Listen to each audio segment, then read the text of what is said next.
town of Lake Placid. If everybody would please stand, I'm going to ask our town attorney if he would please lead us in an invocation and pledge. Dear Lord, bless and guide us as we attempt to bring democracy and representative government to the town of Lake Placid. May our decisions be wise and worthy of your view. In Jesus' name we pray, amen. Amen. I pledge allegiance to the flag of the United States of America and to the republic for which it stands, one nation, under God, indivisible, with liberty and justice for all.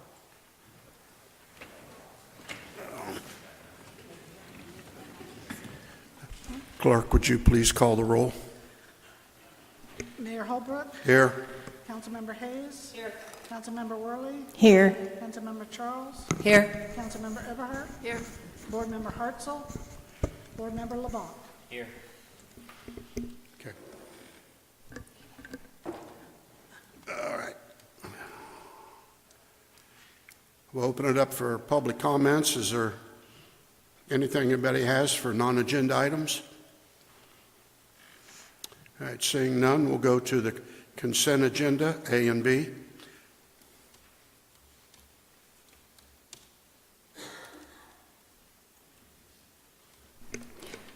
I'll make a motion to approve consent agenda A and B. Second. I've got a motion and a second. Any further discussion from the podium? Hearing none, we'll take it to the audience. Okay, seeing none, bring it back, poll the council. Councilmember Hayes. Yes. Councilmember Worley. Yes. Councilmember Charles. Yes. Councilmember Eberhardt. Yes. Board Member LeBlanc. Yes. I have no presentations or citizens. Do we have anything to come before the board? We wanted to provide some updates after the last meeting.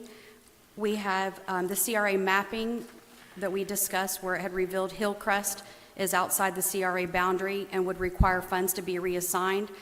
The board did request an agenda item for reallocation and a prioritized list of the top 5 projects. Members at that time discussed the staffing limitations and the potential use of consultants. So we did speak with Kimley Horn, who is in our consultant library list. Tomorrow we have a walkthrough with them, and we have requested for them to identify on our actual project list and provide us a quote with what it would cost for them to give us estimates on every item that is on that, so we have some realistic numbers that we can bring back to you at the next meeting for next month. Then at that time, you can see realistic numbers for each project and prioritize which ones you would like us to work on. In addition with that, under their umbrella, we are able to utilize their project manager to assist and work with Harry as our boots on the ground here as our CRA coordinator, so to speak, to ensure that the projects are being done accurately. So this is an update, but we had hoped to be able to get that to you sooner. However, due to the holidays and with their staffing, it wasn't able to happen. However, it is due to happen tomorrow with our staff and Kimley Horn. I'm confused. We had not determined whether or not we could hire consultants through the CRA. We did get that clarification, and it is in our purview, and we confirmed that with CFRPC. Thank you. I apologize. Okay. And, sorry, and what is the cost? That's what we're going to find out tomorrow when they come and they do the walkthrough. They're going to let us know what it will be. So we'll have that for you when we come back. What will be their cost? Yes, ma'am, it will be their cost. And then at that time, they will tell us what it would be. So they're going to be project management for CRA projects. Is that, just to clarify, the scope of their assignment? Yes, ma'am, and that's based off of Mr. LeBlanc's guidance. When we had the meeting last month, that was some of the discussion, was that because we do not have enough town staff to move the projects forward, that if we were able to utilize a contractor who could do that, then to do so. So will you come back with the cost? Yes, ma'am, that's what I just said. Yes, ma'am. No, their costs. I'm saying the consultant costs, because it's my understanding we have like 4 or 5 contractors in the consultant's library. And if they come back too high, we can use any of them. That's correct. So, yes, okay. It'll come back and be for up to discussion here and then ultimately for you all to vote on.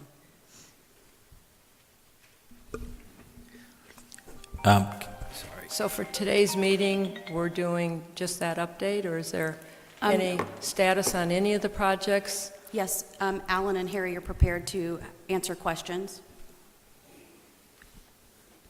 Harry, would you like to speak about Dow Hall?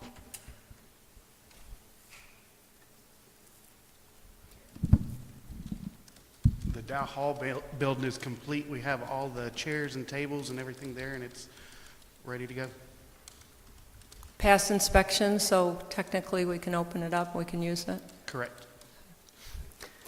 There has been conversation, as you're aware of, Councilwoman Charles, because you initiated it, for us to speak with the Boys and Girls Club, and they would like to be able to come forward at the town council meeting in next month in February, also with the YMCA to discuss possibility of using space sharing. We do believe that that may be a good opportunity for us to be able to provide a service to the public for our for the students, and they do a lot of different things. Both programs have very different purviews, but they would be a nice complement to the town, and also the offerings that we're able to provide, and with our partnerships and collaboration. Okay. Have we gotten pricing? I know you were working with contractors to see what it would cost to do a covered outside area, what it would take to do some renovation to the outside of the building. Do you have numbers together on that yet? I mean, what's the status of I that? have yet to get a contractor to give me prices. I got one from, I forget the name of the No, contractor. GNC or something. Yes, and I was waiting on Chapman. He's supposed to Yeah. send me one. Okay. A few other questions then. On Main Street, north side of Main Street, I think we approved increasing the circles around the flower pots to match the size of the ones on the south side. What's the status of that project? I wasn't aware that was approved. Did we approve that? Yeah, that's been approved, because the pots were bigger than originally thought, so the circles were smaller than, so we made the circles bigger on the south side, so then we were going to hire somebody to add to the north side so that they were all matching. So, yeah, so we're expecting that project is going forward. I thought you had a price for it and everything. and we I have approved. not gotten prices for those. I did not recall that was approved. All right, well, Charlotte, maybe you could look into that. And then the next thing was we approved the cost to put flower pots into landscape areas on Interlake. What's the status of that project? So on that one, I don't know if you ever made a decision whether they were going all in all the planters or just on the pavers. Well, I think we walked it with Billy Brantley and identified exactly the locations they were going to go. So my understanding was he was putting it on a drawing, and then But it he was, agreed with me that they should not go in the planters, only on the pavers. Part of And the, you part of wanted the, them in the planters also. well, we walked and we all agreed as we were walking exactly where they were going to go. Did it change after our meeting? I don't think we all agreed that day.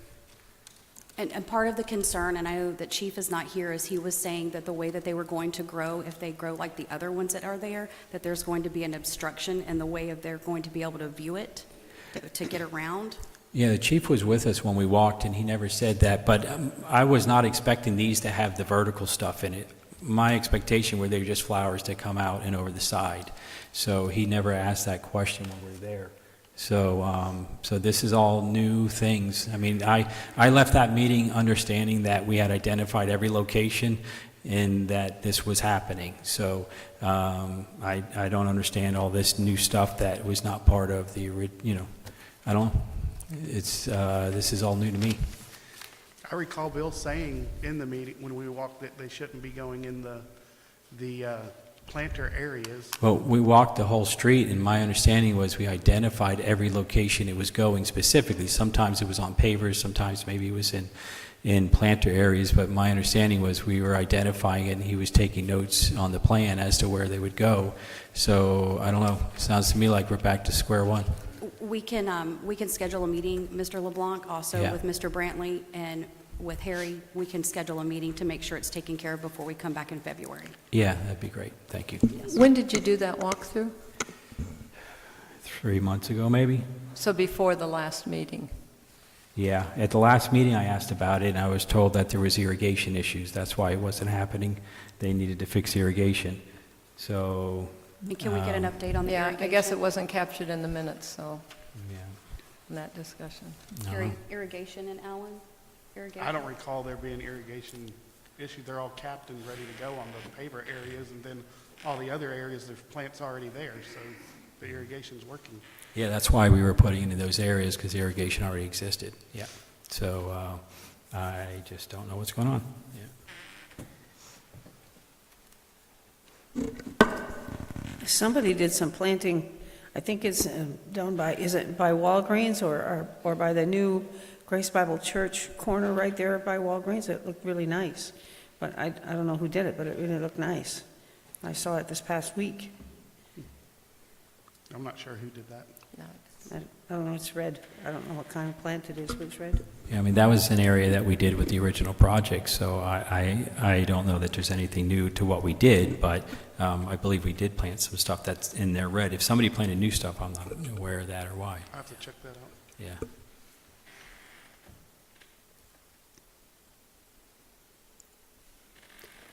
That's where we're at right now. We'd like to be able to bring back some clear numbers for you so that you have something to vote on for Kimley Horn and/or to go out to another consultant. We just were using them because they're already actively working on projects with us and also throughout the Highlands County area, both in Avon Park and in Sebring. do we have any update on the lighting? And I know we've been talking about lighting for almost 2 years. And I know that many things have come to the council with pictures, with this, and I think Alan ordered something and was going to check on that. So is there any update at all on trying to get better lighting, specifically on Main Avenue and Interlake? I'm sorry, you're smiling like, did I say something wrong? No, I'm thinking the last thing that we did with that was we spoke with Duke Energy, and we were waiting on them to get back to us. I am yet to hear back from them.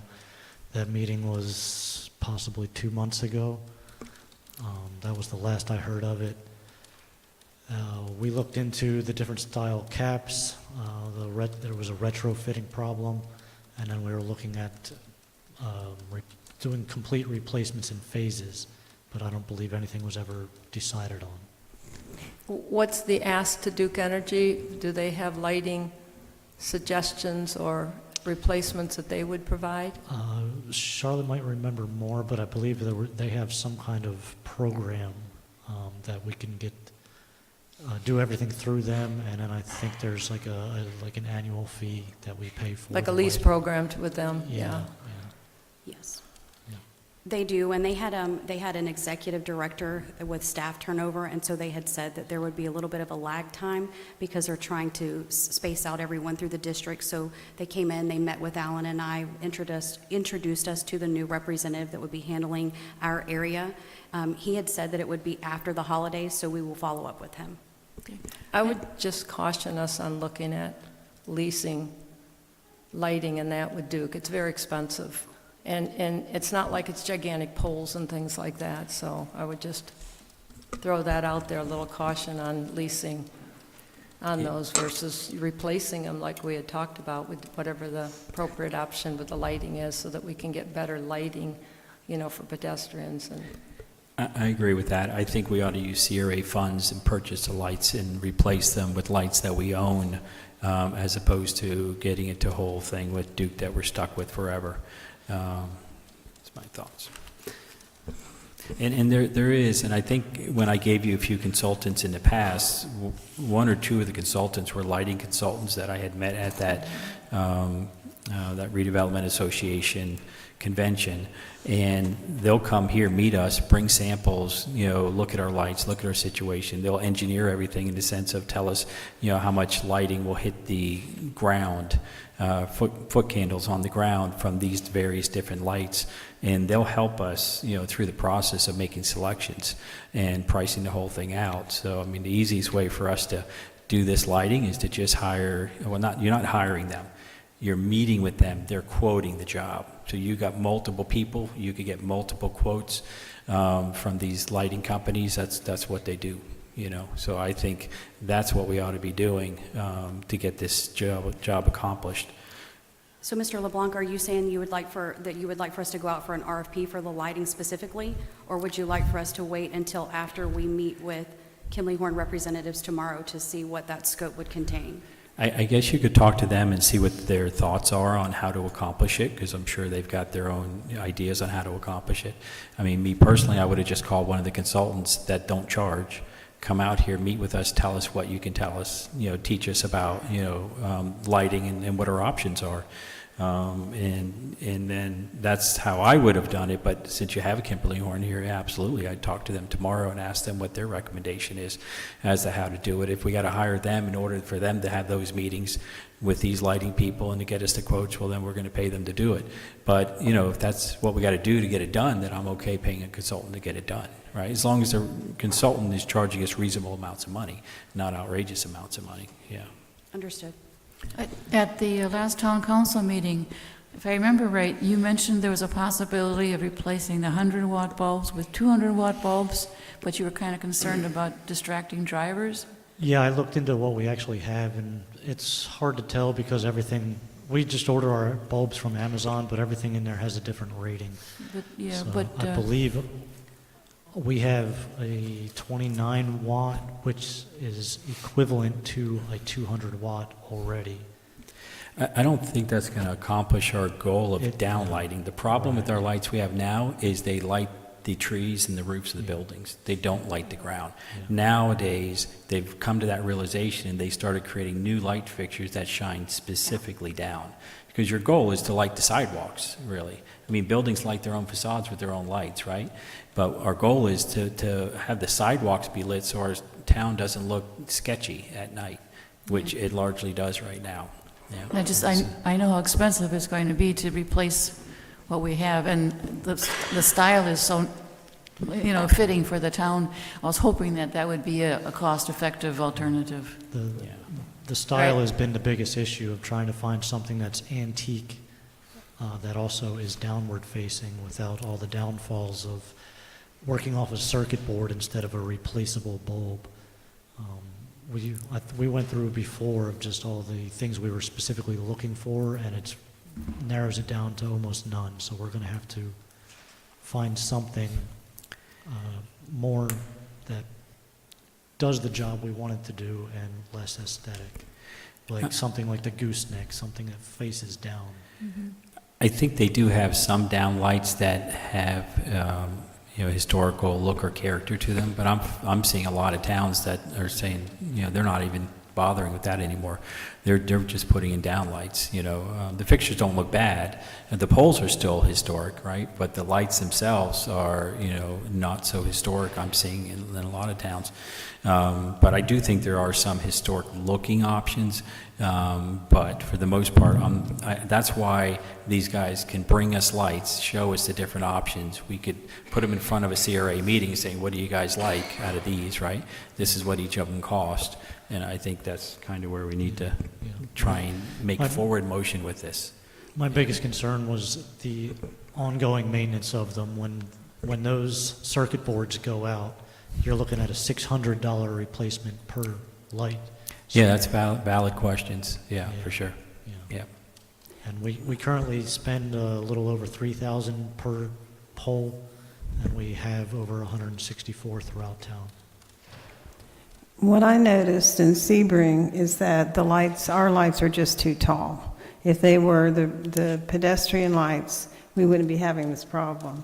So when we do Maine, we just need to me, we need to have the lights like around the circle in Sebring.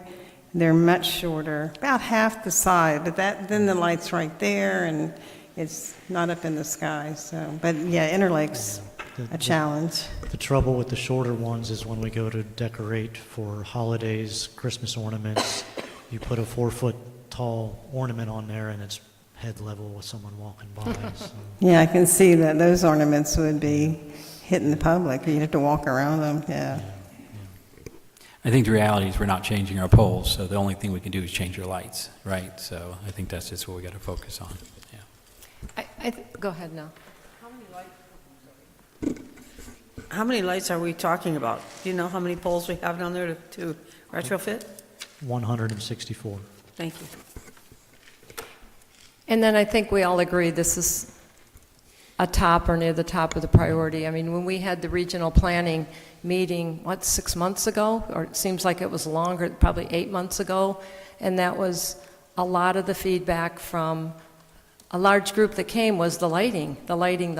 So, Absolutely. you know, You'll be able to be interested, prioritize it. yeah, of your meeting tomorrow. But yeah, just make this near the top priorities, if not the top priorities for our, how much money do we have in the CRA now? 650 some thousand? That's a lot of money to just sit there when very excited that we can get somebody to start working on the projects to deliver some of the results for the taxpayers in the town and the business folks. I think it was a very wise suggestion to be able to go this way with us being able to use the contractors because of the staff limitations. We are going to embrace that. We just want to make sure that council has realistic numbers, or this CRA board has realistic numbers, so that when you are prioritizing, it's not just something that we're guessing on, because that has been a lot of the feedback that you have provided to us, is that where did you get this number? How did you come up with that? And sometimes staff try to do their best guess, but now we have professionals who are doing the work that can say, this is what it's going to cost, and so you know exactly where the money is going. You'll be able to prioritize, and if lighting is at the top, then you'll be able to see what that is. If we're trying to do the streets and to be able to repair the roads, you'll be able to see what those costs are going to be. It would be able to be included in there so that you know exactly what it's going to cost you. And then could we, for future CRA meetings, have that budget sheet with all the projects just as part of the packet? Because I Yes, think ma'am. that a lot of times becomes the focal discussion of, okay, where are we at in this, where are we at in this, et cetera. And it kind of keeps in our forefront. This is a list of things that we've come up with. So you would like that provided at each meeting, for each CRA meeting? I agree. I think it would be nice and if it was an updated one, so we know when the money has been spent, so we know how much we have accurately left in each of those departments would be helpful. Yeah. Yes, And ma'am. particularly now that the Hillcrest line items have been moved, was it 70,000 to stormwater and 30,000 was unallocated? Correct. Also put that into the update. Yes, ma'am. And one of the harder things for us to do was for us to be able to separate out, because you wanted us to be able to separate from the CRA district to the outside of that. That's something that we do not have staff capacity at this time to do, and that is where Kimley Horn will be able to help us to identify those areas outside of the CRA district. I just want to let you know, I just contacted Bill Brantley, and he said that, Harry, can you talk in the microphone? It's fading out. I just contacted Bill Brantley through text, and he said that we only agreed on pots on the pavers in around 4 spots. So A total of 4 pots? he said he thinks around 4 spots. When I went through today and counted, I counted about 6. Yeah, and I remember like 13 that we had spotted. So We who's got the talked- plan that he did where he marked it up on that day? What's that? Where's the plan that he marked up that day? I'm not You don't sure. have it? I don't have it. We I can know get we that, talked though, about a Kim. bunch of Could you? spots. but I'd we like to didn't- see it because we walked the entire length of Interlake. We did. And I remember at least 13 pots. I mean, at least 13 pots, We not talked 4. about multiple spots, but we didn't agree to put them in all those spots. No, exactly. We talked about spots and then we agreed where we were going to put them. We didn't say we're going to come back and talk about this later. We walked it, we all agreed on each individual spot. As we went down the road, it went on to his drawing, and that's what was supposed to get passed along. It was not 4 total pots. So, I mean, unless I'm in the upside down here, I don't know what the heck's going on with that, you know? So, you know, I'd like to see that drawing that we came up with. It's, you know, there was definitely more than 4 I pots. personally didn't have a drawing. I had a list of spots. I didn't have a drawing. So Ken, you're saying that Mr. Brantley had a diagram? Yeah, with he had everything the on it? diagram. He was the one that was marking all these pot locations down. Okay.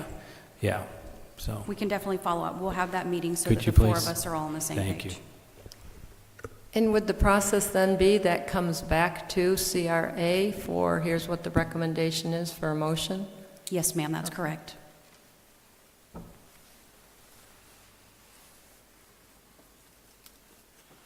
If you can think now, any other, while you're looking at the CRA list, we have provided it. We can send it out in email again. However, it's on that long piece of paper. Actually, there's one sitting right next to the mayor and Vice Mayor Worley there. But it's pretty long. I know it's difficult for you to be able to see it in email, but if you could start looking at that now, even before we get the amounts, at least try and show us what your top 5 priorities would be. That would help us to be able to start strategizing before we come into the next meeting. Can you send us an updated one? Yes, ma'am. Okay. If I may, I would suggest looking heavily towards road repavement and the gazebo railing at Devane Park. What was the last part of that? The Devane Park gazebo railing. Ellen, will you tell them what we found out about that? Give them the update on the cost and what they're telling us? I haven't received the cost update yet. I believe the person that I had looking into it wanted to come to kind of present to you and kind of explain why he recommends what he does. What he was trying to do is, because each section is a separate distance, it had to kind of be engineered and to prefab it all and install it in place. He wanted to do something that is akin to what Disney has, something like the stainless steel welded, but probably painted white or whatever color you desire, and have something sturdy, long-lasting, and that can't be just kicked and destroyed. I haven't been given a number exactly for that yet, but I believe it was. I think he has everything. He just hasn't relayed it back to me yet. Is that process more expensive? It's longer lasting, but is the initial outlay quite a bit more? I would imagine so, but what is there now, in my opinion, there is no patching it. No one is willing to repair it because it's obsolete and it doesn't last.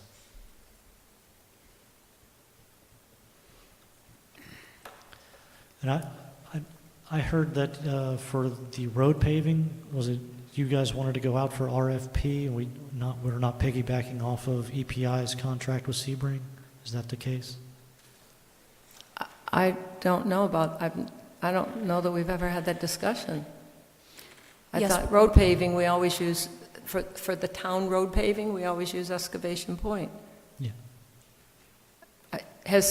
Did a proposal come forward on? No, it was mentioned to me in passing, and I didn't know whether that came for you or whether that was something that was being tossed around.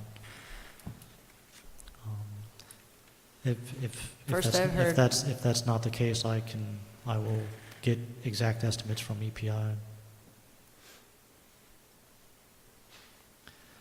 The trouble we had in 2024 was because we were only spending $50,000, we were considered a small job, and it took them 9 months to get to us. So maybe that's why it was considered going to RFP to find someone else. That was from Excavation Point? Yes. What kind of dollars do they need to make it a priority? I don't know.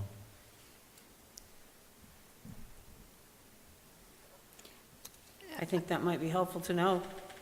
Or do they just choose a number? Alan has been going through and taking photos of some of the high areas that are priority, and so we have photo documentation of that. He's tried to do his best guesstimate, and so we have that compiled and ready to go. When we spoke with Kimley Horn, they said it was better for them to be able to physically be here, see all of the projects, go on a tour basically, so that's what will be taking place tomorrow. So we will be hitting all of the places that are identified on the CRA list for the projects so that they could see this with us, but Alan has been looking at the pavement because if you recall, last year we didn't do any of that because it wasn't allocated in the CRA budget. So now they are deteriorating at a higher rate and we're having a hard time with being able to repair. I'm not clear what Kimley Horn's role would be in the paving. I mean, Alan knows which roads need to be fixed. I don't know that Kimley Horn walking and nodding is going to agree or disagree. I think we all see that. We know what needs to be repaired, so I'm not certain what Kimley Horn's... I get it on other projects that need to be managed, but certain ones like I don't think they need to be involved at all, unless, Alan, am I missing something? Unless it's, Cost estimates is what we were looking at, some of the cost estimates. unless it's part of the master plan that you're trying to get them to do, then I could see that, but, you know, I think between Allen and Excavation Point, they know the area, and they've done it for years, they know what needs to be done, but if Kimley Horn just has to look at it so that they put the right piece in the puzzle, then, okay, I get that, but they don't need to be re-engineering the wheel here. Correct. It's to separate the two from the CRA district to the outside of the district. It would be that portion. But Alan knows that too, so, Yeah. yeah. I believe 3 out of the 5 that we were hoping to do this year are right on the line of where CRA ends, and we didn't know, you know, you can't zoom in on their map, it's just a line on the road, so we don't know if the line ends on this side of the road or that side of the road, so we were just probably looking for some clarification on our exact boundary. We can't very well fix one side of the road and not the other. Yeah. We're gonna have to figure that out. But we can prorate the cost between the 2 buckets, Yeah. and Rachel knows how to do that. Yeah. And the, you know, Alan, your knowledge isn't defined by whether it's a CRA area or not a CRA area. Your knowledge is based on Lake Placid. So I just go forward with your knowledge and let us figure out the details. Okay.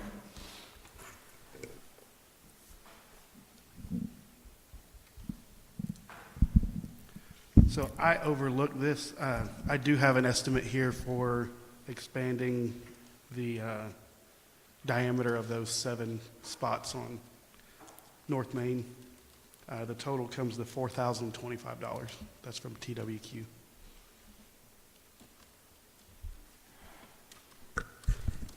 Didn't we already approve that in the past?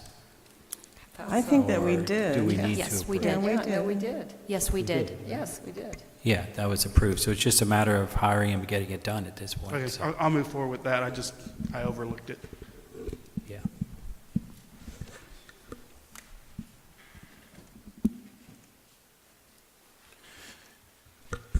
And in regards to the flower pots, we already approved those too, didn't we? An amount of money for flower pots, I believe we approved in the past for Interlake. So Yes. that's just work that just needs to be done. So that doesn't need to come back up, but we need to get back, you know, an understanding of what we're doing. I think we had a certain amount of money. We were allowed to spend that money on flower pots, however many pots we could accomplish with that money, if I remember right. And that's what we were working with, so, okay. That's correct.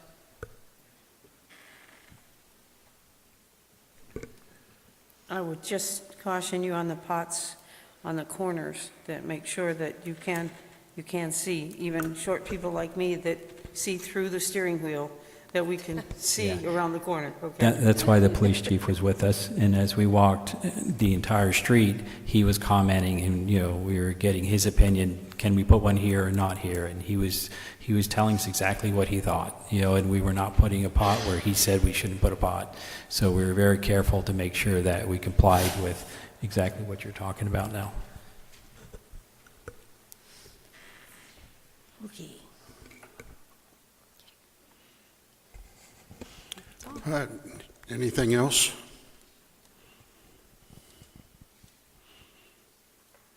All right, we'll take it to the audience. Any comments from the audience as far as the CRA is concerned? All right, bring it back. All right. If there's no other business, meeting adjourned.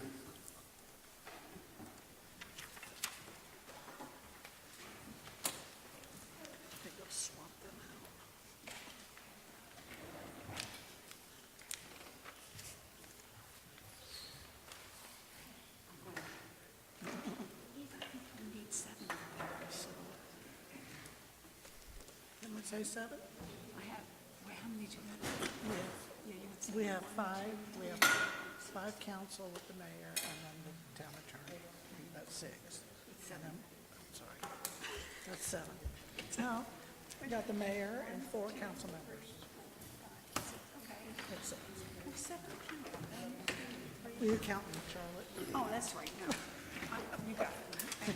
You count Charlotte. Somebody's going to keep me. So, all right, we need to pass it.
Ready?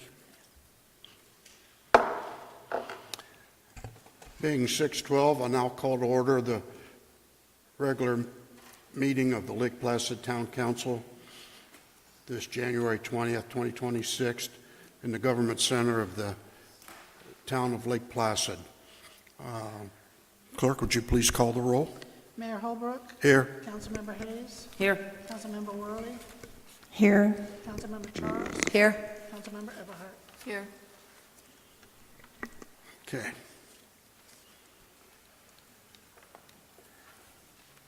Next, we'll go to public comments on non-agenda items.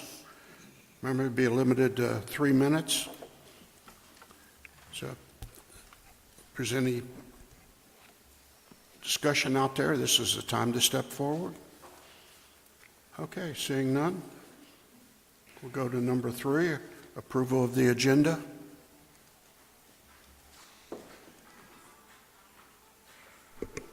I make a motion, we approve the agenda.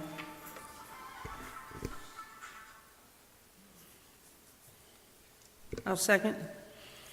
All right, we have a motion and a second. Any discussion on the agenda from the podium? Hearing none, we'll take it to the audience. All right, seeing none, come back, poll the council.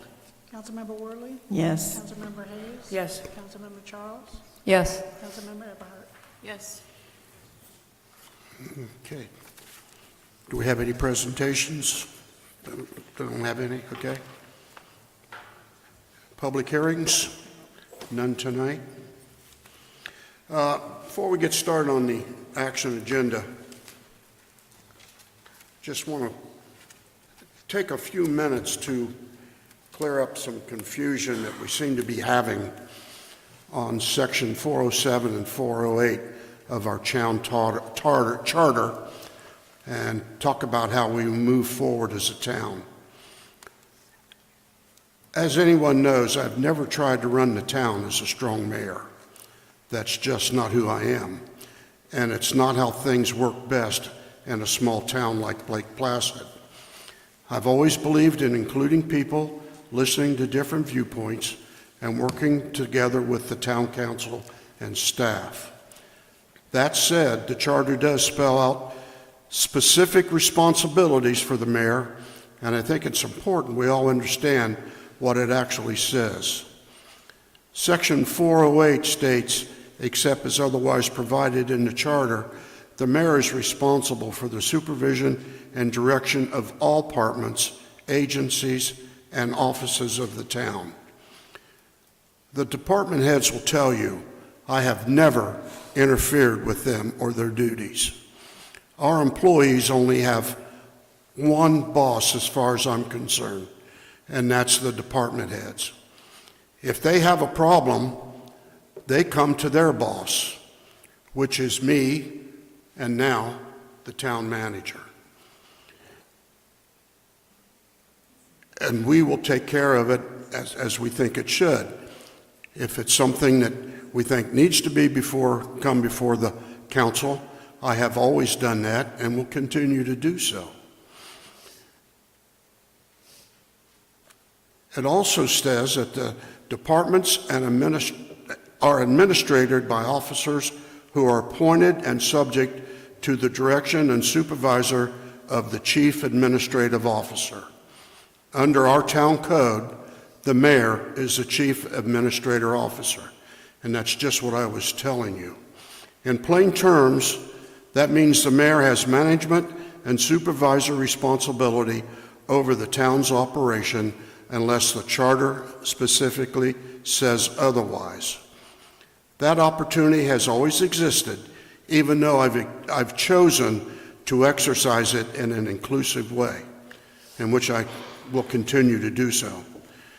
When it comes to appointments, sections 407 and 408 provide that the appointments are made by the mayor with the consent of the town council. The charter does not require council members to be involved in every step of that hiring process, like interviews. But I've never done that. I've always chosen to involve the council anyway, because I value their input, and I think it just makes for a stronger podium up here amongst us. When Charlotte was interviewed for the job as town administrator, based on her resume, I was comfortable having town council participate in the interview process and recommending her for the town council. That was not a charter requirement. It was a choice I made to keep things open and transparent. The appointment itself was done the way the charter lays it out, by the mayor with the consent of the council, and the hiring resolution was approved, appointing Charlotte as the mayor's designee. Now, when it comes to evaluation, as chief administrative officer, the evaluation of the town administrator falls within the mayor's preview. Historically, there have not been formal written evaluations for town administrator. We've only been doing this for a short period of time. It started with Phil Williams. He was our police chief. I asked him to take over as administrator when we started that process. He graciously accepted it, and then we had Joe Barber fill in, we had Kevin fill in, and now Charlotte. That's not something that started with Charlotte. That said, I want to be very clear that we are changing that, and which we also discussed that during the budget workshops. We are in the process of drafting evaluations for every department, and that includes the town administrator. Going forward, each department head will conduct evaluations within their own department. The town administrator will review the department evaluations and bring that forth to the council. I will personally conduct the evaluation of the town administrator, and the council will be informed of the evaluation outcome. As has always been the case, performance and compensation will continue to be reviewed through the budget process, which it has been. If there's no agreement on the future salary increase for the town administrator, the town council will have a continued opportunity to weigh in during the budget process. That process allows for discussion, transparency, and shared responsibility. The salary increase for Charlotte in the 25-26 budget reflects my view that she has done a great job as town administrator for the town. At the same time, the council has a full opportunity during the budget process to raise concerns or oppose any increases, including the increase for the town administrator. I'm not here to argue or draw lines. I'm here to explain what the charter says and how it's been applied historically, and how we're improving the ongoing changes for the town of Lake Placid. And at the end of the day, guys, we're here for the same reason, to do what's best for Lake Placid. Thank you. I have some questions for clarification on what you just said. Are you saying then that the town council will not be involved in the town administrator's evaluation? No, I'm not saying that at all. I've said I've always welcomed your input, and which I will continue to do so. But if one or two of you have a personal issue with her, maybe she didn't do something you wanted done, that may not reflect on what I decide. But I do want your opinion. I do want your feedback. And that's why the evaluation forms will be spelled out. But that being said, it's, as the way the charter's written, it still comes back to me. And so then on the salary that we found out has been increased from 109, the resolution that we signed, right, was 109, and we found out that her salaries have been increased 120, but when you look at the, and we were told, well, that was in the budget, but we didn't review individual salaries. But when you look at the budget packet that was put out, it does say salaries were 25-26 fiscal year on page 17 and 18 of that budget booklet that was given to us, does say that we are going to, even though the HR policy manual says we're supposed to be doing annual appraisals, so it's been there, how we've done it is different, but it does say that an evaluation is done and the salary is tied to the evaluation. If I could, when we get to that item, I will have more backup to be able to put on the screen for everybody to see and answer those questions. They are forthcoming. Right, I was asking the mayor on what he just read. So you said you've already approved a current fiscal year increase in her salary to 120? Rachel, I believe that was in the budget, wasn't it? Yes. You voted on it. How was it in the budget, sir? Pardon me? How was it in the budget? Councilwoman Charles, I will be able to pull that up as soon, unless you want, Eva, will you go ahead and, can you pull up the agenda so that we can see it? Do we want to do this discussion under the agenda item? And pause I'm just it? trying to clarify on some of the things that he just read. We're going to address that on the agenda. We approve the agenda, and we're going to take, next we take this request for consideration away parking, and then we'll get down to that on our agenda that we approved. So I think we should just wait for that discussion and do it at the proper time on the agenda. Which section? 7. Oh, no, 6 is next. 6A is next. No, you're saying we're going to discuss that. I'm saying on which agenda item? 6B. Right after. Under the employment contract. Correct. Okay, fine.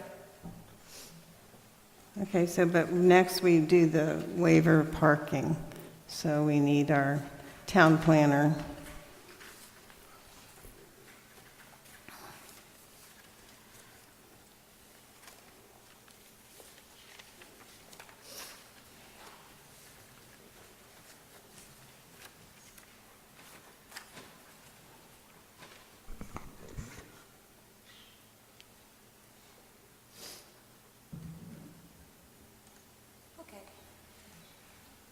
I'm double checking for the applicant, and I've been kind of perusing the room. I don't see her here today. We did talk about coming today, but I think likely with the holidays she might have gotten a little confused. So I'm going to go ahead and present this parking waiver request, and try to answer any questions that you might have.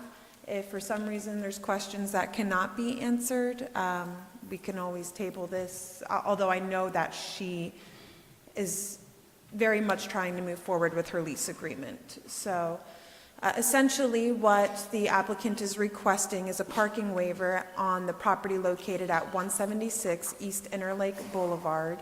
It was a property previously used as a barber shop, which only requires one space for every 300 square feet. The property's under, or the actual storefront itself, so this could have gotten a little confusing when you were looking at it if you tried to pull it up on the property appraiser's website. The building has 3 storefronts, and it might even have a business in the rear as well. Looking to pull up my maps here. So her business would incorporate a small little portion of one of these storefronts, again, 532 square feet. Now, when you convert the use to a eating or drinking establishment, you're required to have one space for every 75 square feet of guest service area. From what I understand, this is going to be a little Cuban cafe where they'll have pressed sandwiches and coffee, and guests won't really be dwelling long. At this time, she mentioned that it's going to be just a grab and go. I do understand that the licensing is different if you have a grab and go facility versus actually having a chair and tables. So it sounds like it's really just going to be a grab and go at this point unless she pursues different licensing. But essentially the request is to go from a business that would require only 2 parking spaces to a business that would require 8 parking spaces.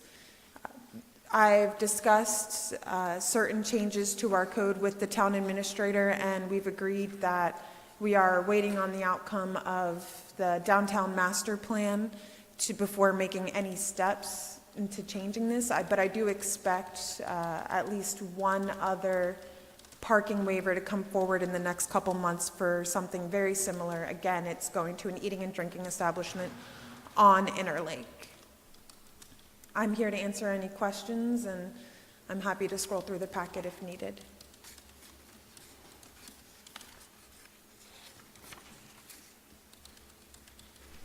I see the recommendation was to approve the waiver, and I'm so happy to see another restaurant coming to town. Amen.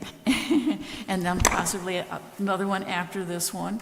And so we don't want to be too difficult to stop businesses. So I Do I would, hear a motion? yeah, that's, if, I'll make a motion, and if you want to discuss, where is it? Here it is. Okay, thank you.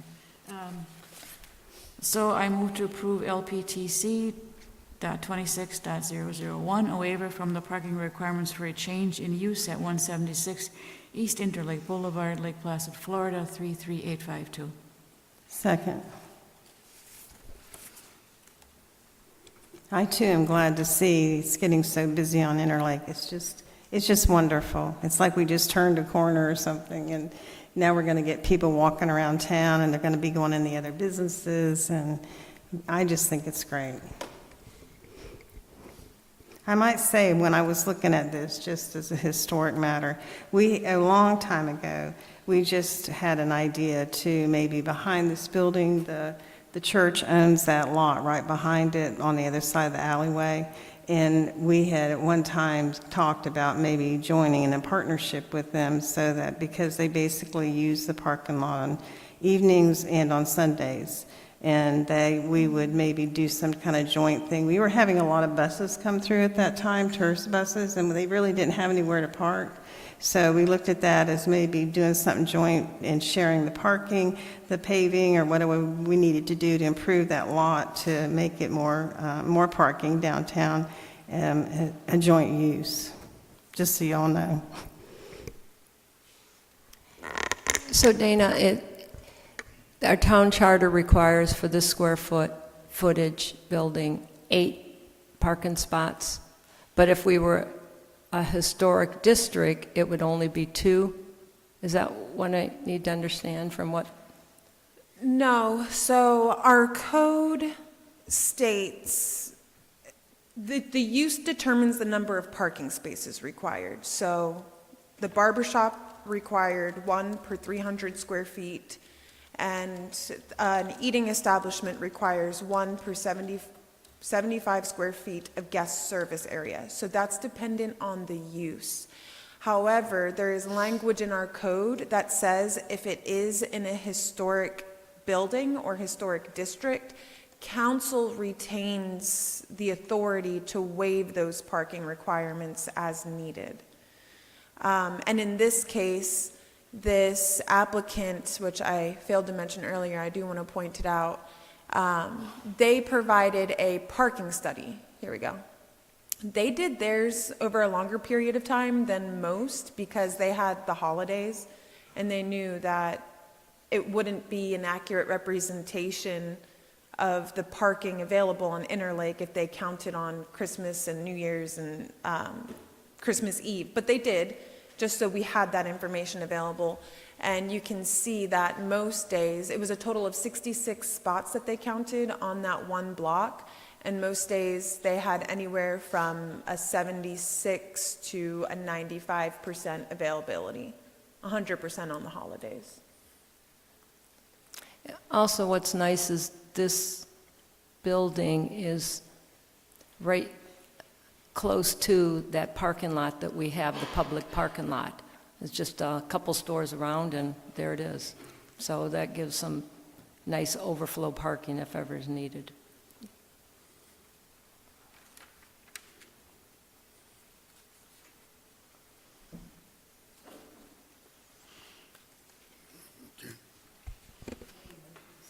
So we got a motion and a second? Yes, sir. Okay. Any other comments from the podium? Take it to the audience? Seeing none, bring it back, poll the council. Councilmember Eberhardt? Yes. Councilmember Worley? Yes. Councilmember Hayes? Yes. Councilmember Charles? Yes. Thank you. Okay.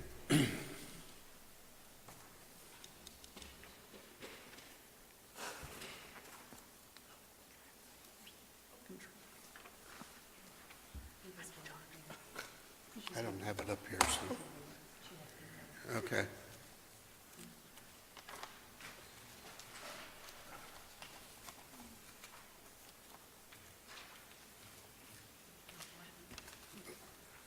All right, we'll go to Town Administrator Employment Contract. Thank you, Mayor and council members, for allowing me to speak. I will be reading from a very lengthy document, but I hope that you all stick with me. I am respectfully requesting that the council approve the employment agreement presented before you. While my original offer letter referenced evaluations, the town council resolution approving my hire did not include any evaluation requirement. No evaluations were conducted during this period, and I did not refuse to participate in any evaluation process. As I stated in the last town council meeting, I do not oppose. With respect to the evaluation, I have provided the 2025-2026 budget booklet that was presented to and reviewed by the town council during 2 budget workshops conducted on July 30th and August 27th. Eva is pulling it up, however, I will pass it out so that each one of you have a copy.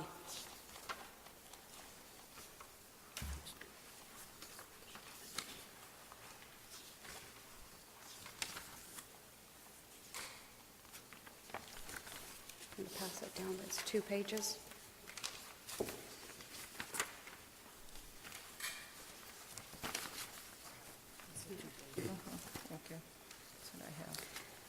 As you will see in this, it says transitioning to program overview, employee evaluation, and performance-based compensation budget narrative.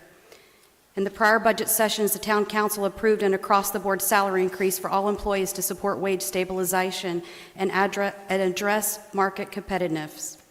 For the upcoming fiscal year, we are requesting to return to the established personnel policy, which provides for an annual performance evaluation as the basis for determining individual merit-based pay adjustments. If you go on down to evaluation, timeline, and process, you will see that per Section 27 of the Town of Lake Placid Personnel Policy, All regular, full-time, and part-time employees shall be evaluated annually by their department director or supervisor. For 2026-27, the evaluation cycle will begin in September of 2025 and continue through September of 2026. This will allow for adequate time for training supervisors on the evaluation procedures, integration of updated key performance indicators into evaluation tools, and alignment with future budget development timelines for fiscal year 26-27.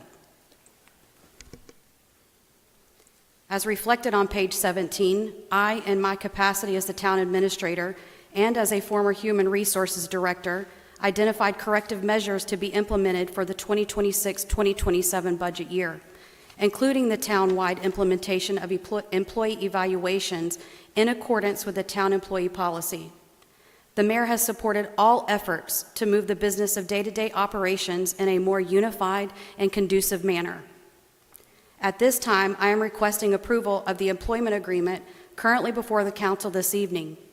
I have no objection to an evaluation being conducted by the mayor consistent with the town code, which designates the mayor as the town's chief executive officer, per the town code. As we move forward with developing a town-wide process for evaluations, which will be included with the 26-27 budget workshops as part of the employee compensations for the new budget year. To clarify, some of the issues and circumstances currently unfolding in the town of Lake Placid have reached a point that cannot be ignored. If I'm being honest, I don't really like that I'm the town administrator that has to bring this forward. As Pam Fentress recently stated, what is occurring is damaging our community, and that damage is real and it's going to be lasting impacts. I'm going to quote President Abraham Lincoln, where he once warned, "You can fool some of the people all of the time, and all of the people some of the time, but you cannot fool all of the people all of the time."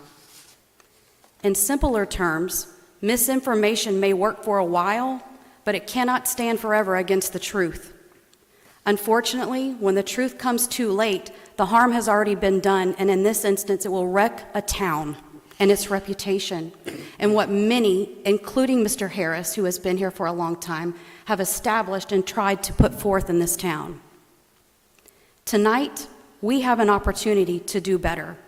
And I'm going to say to you the same thing that I said to the mayor last year as I sat before him in January as we had discussions about items that needed to come forward. However, it was being manipulated behind the scenes and town staff were not being able to do their job.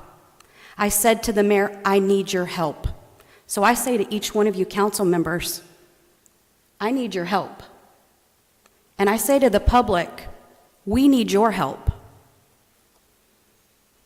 So to set the record straight, we need to clear the slate and we need a reset, not for Charlotte, not for all of your hidden agendas, not for the political propaganda, but for the good of this entire community. Given the nature of the comments and the concerns that have been raised, it is important to clearly and factually address the record. The clarifications I am about to provide are offered to ensure accuracy, true accuracy, transparency, which everyone has said they wanted since I got here, even in my interview process, and a shared understanding of both the actions that have been taken and the authority under which they were made. It has been a privilege and an honor to serve the town of Lake Placid. Not just the town, but the council. Every one of you have so many unique gifts that I see that if we could just get all on the same page, that the town of Lake Placid could flourish and move forward. We have residents that depend on us, taxpayers, businesses, and staff. For the past 16 months, I have approached this role with the mindset that this community is an extension of my own family.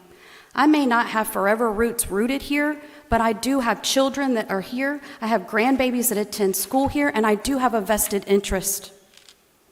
During that time, we have moved forward with significant initiatives, including the CFRPC Downtown Strategic Plan, the Parks and Recreation Master Plan, a town Facebook page that, if I'm being honest, when I'm trying to run a town, it is very taxing. But we have a Facebook presence. It may not be perfect, but it's in place. cost-saving measures, new revenue opportunities, expanded community partnerships, a police department groundbreaking, which we have met with consistent resistance, and an increased regional collaboration. I have also represented the town through Leadership Highlands, regional engagements, and my most recent appointment to the Economic Development Council. I must have workplace courage. You know why? Because my legacy, my heritage, and my family, which I call every one of you family, because we're all here for the same goal. Equally important, we have focused heavily on transparency and public engagement, sometimes at the extent of it being a detriment to our town staff. I have been told that historically this town has never had as many workshops, meetings, and opportunities for residents to be heard, and it has during this period that I have been here. I don't take credit for that for myself. I am nothing without my team. And team stands for together, everyone achieves more. So I ask you, search yourself. What are you here for? I maintain an open door policy. Many in this room, many of you in this room, I look around because many of you have sat in my office. You have sat with me, you have sat with staff, sometimes 2 to 4 hours, sometimes 5 hours. Reviewing how local government works, why the decisions are made, and the legal framework that governs them.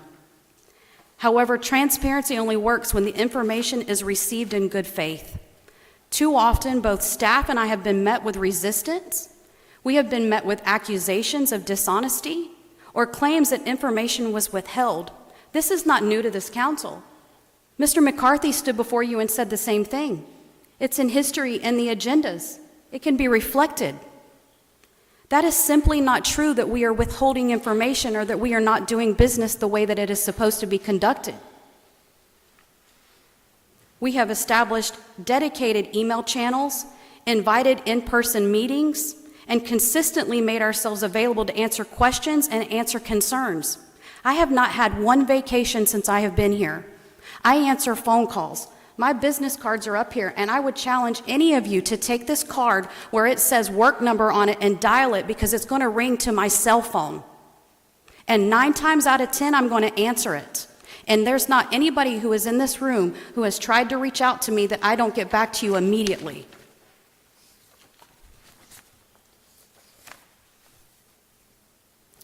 For 16 months, I have approached this role with the mindset that this community is an extension of my family. That's important to note. I have said this before from each of you, and now formally from the dais. And every one of you know that I have said this. And I'm going to say it now publicly. I will not be bullied. And my integrity is more important to me than a position or a salary. When I was hired, I made it very clear that I operate under a code of ethics and I answer to a higher standard. For me, that means conducting public business with honesty, with accountability, and with my faith. And whether you believe in faith or not, that's your prerogative. But I do, and I know I answer to a higher calling. While others may hold different beliefs, this is the foundation which I serve upon. And I do so that knowing one day I will be accountable for every action, every word, and everything that I do. This is not about me as an individual, although it feels that way. This is more about my role that I was hired to perform, where I sat with each one of you. And in every one of my interviews, I told you about a previous CEO I had who told me, you do not compromise who you are. And I won't. I have carried this role out with integrity, with professionalism, and full compliance with the Florida law. I do not make decisions independently. The mayor and council are kept very informed, and actions are taken consistently with statutory requirements and town policy. As a town administrator, my responsibility is to protect the interests of the council, of the residents, our taxpayers, the business community, and our staff. When misinformation targets staff or undermines the credibility of local government, it is not only appropriate, it is necessary for me to speak up. We are tearing apart a town. I want to add important context so that council and the public understand how we have arrived at this moment, because it didn't start with me. This happened well before I got here.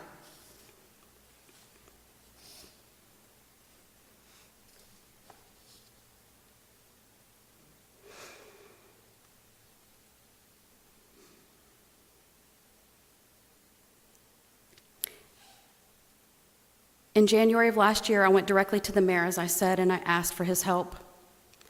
At that time, the personal attacks, the behind-the-scenes manipulation, and the efforts to undermine staff and the operations had become deeply concerning. The mayor has been fully aware of these challenges, and he has consistently supported moving the town forward in a lawful, professional, and transparent manner. That support is the reason we are still moving forward today, and why we are here this evening with this upon us. Tonight, I'm asking you again for your help. I'm not preaching, as most say. I'm giving facts. Each of you said yes to serving in this role. You said yes to this community, to the town of Lake Placid, and to the staff who show up every day to serve the town of Lake Placid. The town and its employees need your leadership now more than ever. The residents need it. We are facing major issues ahead of us. One of the most significant is being the potential elimination of property taxes and what that could mean for us as a town. Our services, our long-term financial stability.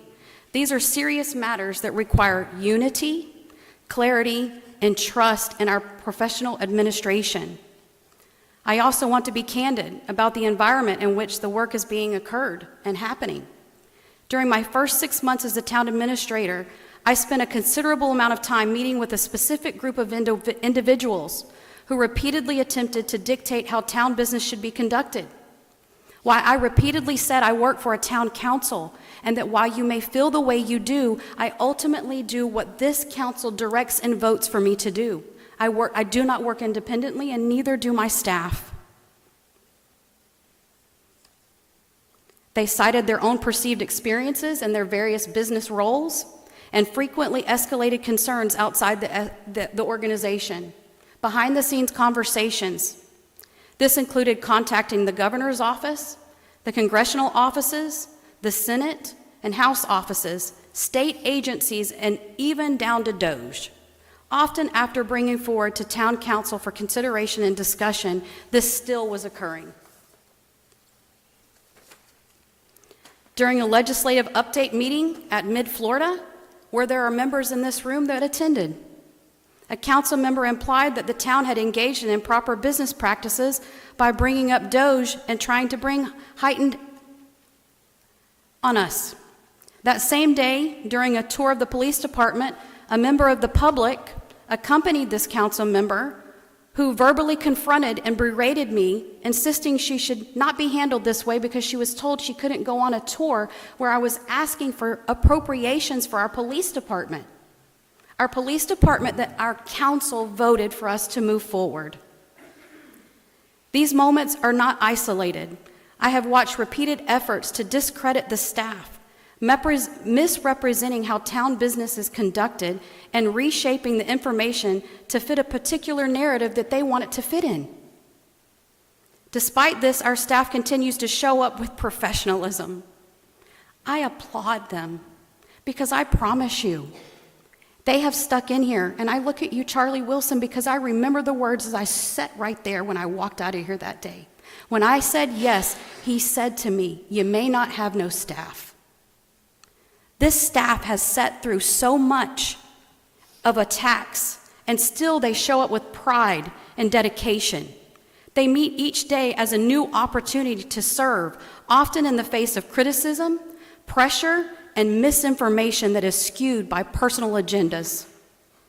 They do so because they believe in public service, but even more, they believe in the town of Lake Placid and this community that has been built.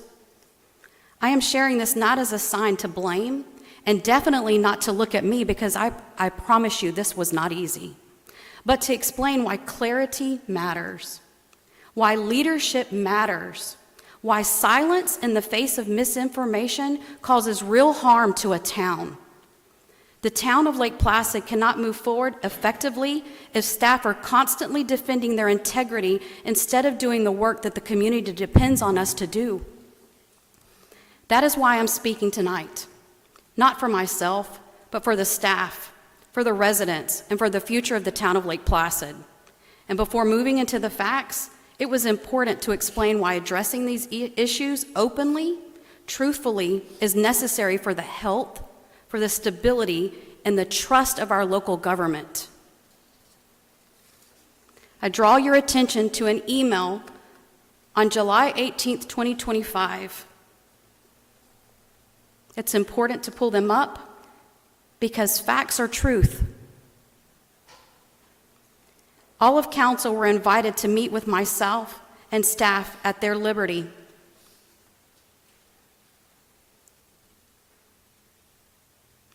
As you will note, all directors were copied and meetings were scheduled with each member of council.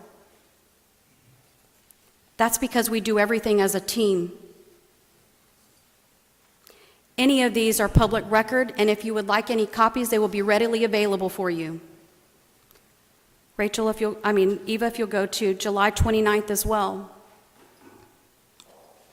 On July 29th, the finance director, Ms. Osborne, responded to Councilwoman Charles, who asked for the salaries, and she provided the proposed salaries for all town staff, which included the town administrator, the deputy clerk, and all other staff.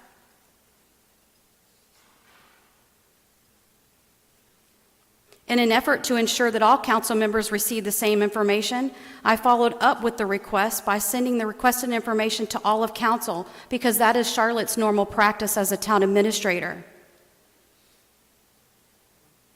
I draw your attention to that email because it also reflects that council was given the salary information along with the explanation. July 30th, Eva. Let me scroll.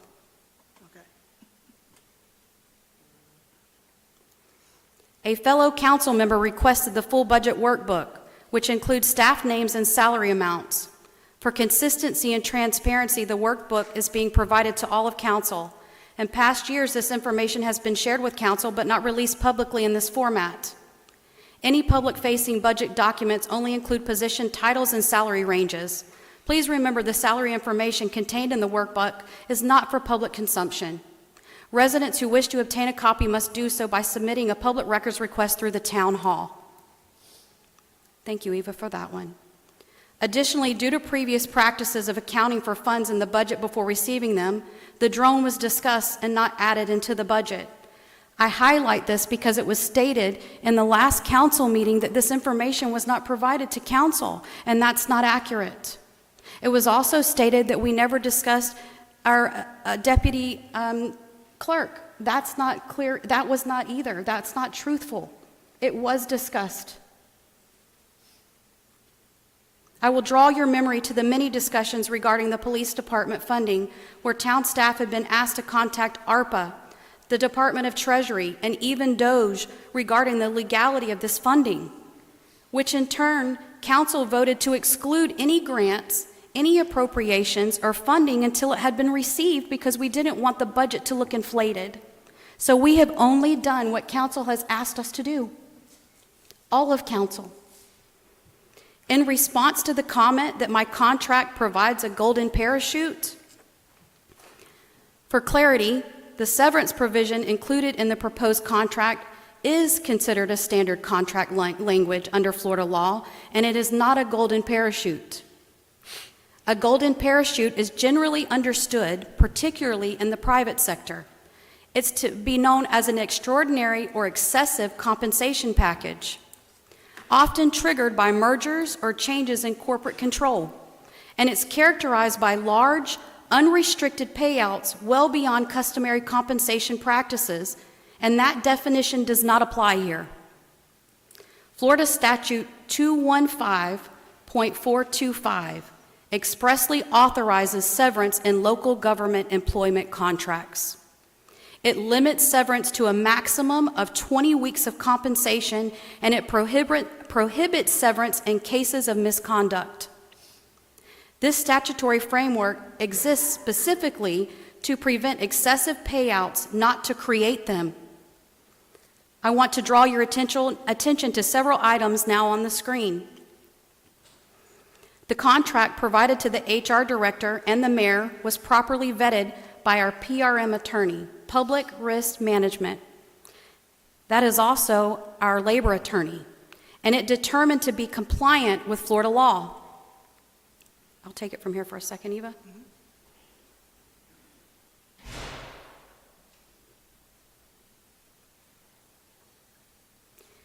Thanks, Rachel. It's not uncommon for municipalities to have an employment agreement with the manager or administrator. If it's something that is agreeable to both the town and Ms. Rodriguez, I can help put together a draft outlining the terms of employment. Typically, to be consistent with the charter, I recommend having an agreement that is terminable at will by mayor and council under circumstances where severance is paid if the dismissal is without cause, and no severance is due if dismissal is with cause.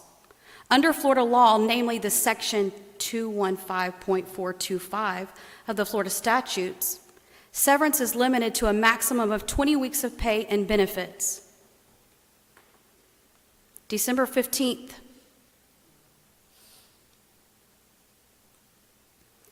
You see our HR director in her response. We are eager to see your draft of the employment contract for Charlotte Rodriguez.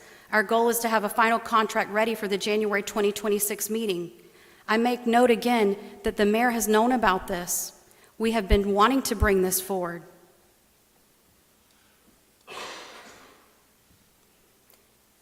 Attached, please find my revised draft of the town's prior draft employment agreement for consideration. If there are any questions or concerns, or if you wish to discuss, please let me know. The next item, please, Eva. The Florida City and County Management Association, better known as the FCCMA, has a model employment agreement that is used statewide as a best practice reference. It contains the exact same severance language. I draw your attention to the screen where you can see it for yourself, and it's highlighted. 20-week limit on severance pay in Florida. All agreements after July 1st, 2011 must comply with Florida statute section, and it references it. It also says on or after July 1st, 2011, a unit of government that enters into a contract or employment agreement or renewal or renegotiation of an existing contract or employment agreement that contains the provision for severance pay with an officer, an agent, an employee, or a contractor must include the following provisions in the contract. A requirement that severance pay provided may not exceed an amount greater than 20 weeks of compensation. My mouth is getting dry. A provision of severance pay when the officer, agent, employer, contractor has been fired for misconduct. Let's be clear, it's only if you find misconduct that this would be considered to begin with. On the next page, it provides for a sample of the Florida Manager Employment Agreement.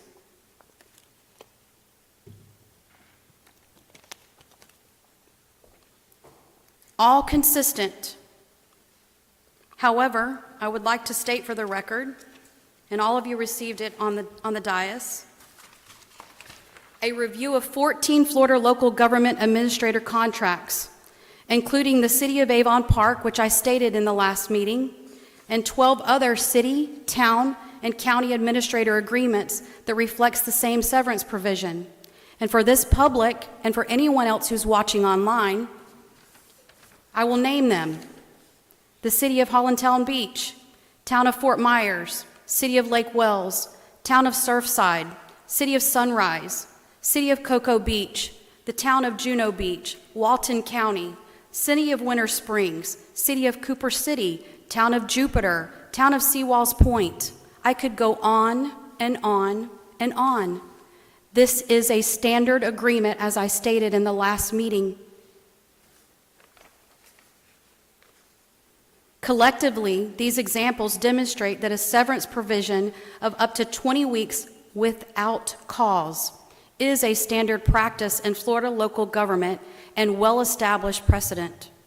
Additionally, when 2 or more governing body seats are up for election, which we are, this provision serves as a safeguard measure. In a strong mayor form of government, election cycles can result in rapid executive and policy changes that are unrelated to performance. Limited severance protection helps ensure the continuity of daily operations to ensure that when we have staff turnover, that projects can continue moving forward instead of being delayed. It means that our residents are able to be taken care of properly like they're supposed to be. It provides stability during political transition, and it also is retention of professional administration, particularly following election-driven turnover. Since June 2023, the town has experienced significant administrative turnover, as was noted by Vice Mayor Worley. As of January 20th, 2026, I am the third administrator in approximately 31 months. That does not reflect stability for the town of Lake Placid that the town of Lake Placid deserves. This history underscores the importance of maintaining the stability, institutional knowledge, and uninterrupted service delivery for residents and staff. Accordingly, this provision is a lawful, measured, and commonly used safeguard.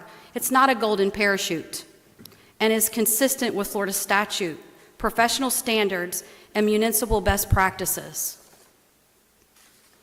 You can read this language directly on the official Florida Legislature website under Section 215.425 and has been demonstrated on the overhead screen and again is open to you for public record.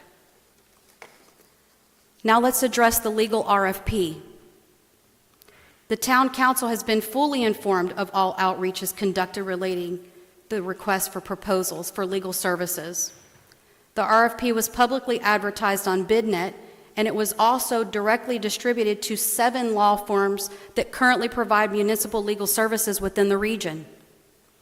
Additionally, at the request of the town's current attorney, Mr. Harris, the RFP information was provided to Mr. Clifford Rhodes, specifically for attorney Michael Durham, making this a total of 8.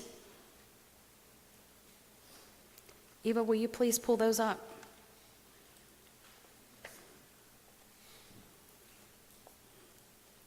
Town staff have followed the established perimeters and best practices associated with legal services RFP process to ensure fairness, transparency, and adherence to ethical and procurement standards.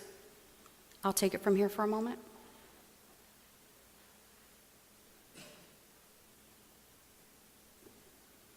As you can see, I draw your attention to November 23rd, as it outlines that the RFP was sent to council.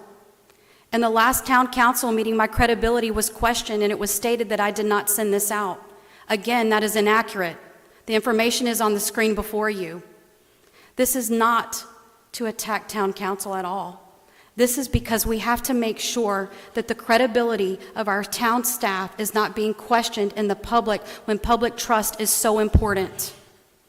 As you can see, every one of council is listed on here. You can see the RFP attachment. It was also sent out again after it was implied in the meeting that it wasn't sent. As part of that process, responses were required to include references, articles of incorporation, and proof of liability insurance. Those required items were not provided in one of the submissions, and as a result, that response could not be considered compliant with the RFP requirements. As stated during the public meeting, failure to follow the established procurement process for an RFP creates legal and ethical concerns and places the town in a position where any prior RFP actions could be questioned, including those related to major projects such as our police department and other professional service procurements. It is inaccurate to suggest that I personally selected or directed the selection of any attorney. Town staff do not act independently in these matters. We carry out the directives by all of you. The majority vote. It's the majority vote. You may not like it. One of you may not like it. But whatever the majority vote is, that's what the rule is for us. We carry out the directives of the town council and the mayor in accordance with town policy and applicable law. Ultimately, the decision on how to proceed with legal services rests solely with the mayor and town council. However, I will state that under Florida law, the procurement of municipal legal services does not require a formal request for proposal or request for qualifications. the process, and it may be directly procured by the mayor with consent of the town council under section 407 of the town code. Again, I'm not an attorney. I don't want to be. That's not my purview. Specifically, Florida statute says under 287.055, the Consultants Competitive Negotiation Act expressly excludes legal services from its competitive procurement requirements. As a result, municipalities are authorized to directly hire legal counsel without issuing an RFP or an RFQ, provided the governing body determines the selection is in the best interest of the municipality. However, under our strong mayor form of government, the mayor has the purview to bring forward who he would like, and then council gives consent. Notwithstanding the statutory authority at the direction of the mayor, and prior to making a formal recommendation, the mayor, because he wants to involve council on everything, he always tells me, make sure you discuss it all with town council, with each one of them. He elected to allow a broader outreach for qualified firms in order to promote transparency, awareness, and informed consideration, and this outreach was voluntary and not required by statute. I will highlight that every one of council has been emailed where we sent it to each individual. There were a total of 9 that this was emailed to, and it went out on BidNet. I'd also like to address the fact of our audit, where a member of the public who continually abuses our staff while our finance director was sitting right here. After she approached the podium, she walked away and said she deserves to be fired. Our audit was not terrible. Our auditors stood right here and they gave response to our audit.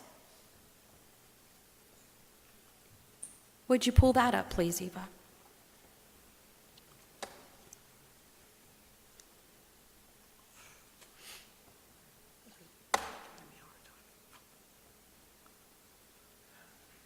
I'm not sure where that one is.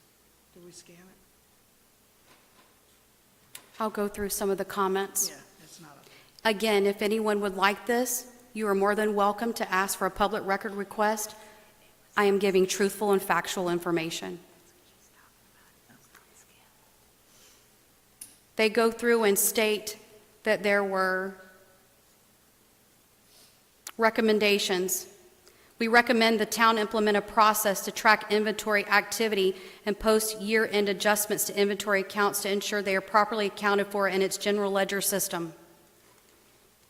We concur with the finding and have implemented processes to ensure that inventory is properly tracked, counted, and recorded. This year, the town began to transition to cell meters to streamline billing tasks and purchased a bulk of meters, which were in 2 different locations, including in vehicles waiting to be installed. The utility department is working on future processes to check in and out water meters and inventory. Inventory will also be kept in one central location.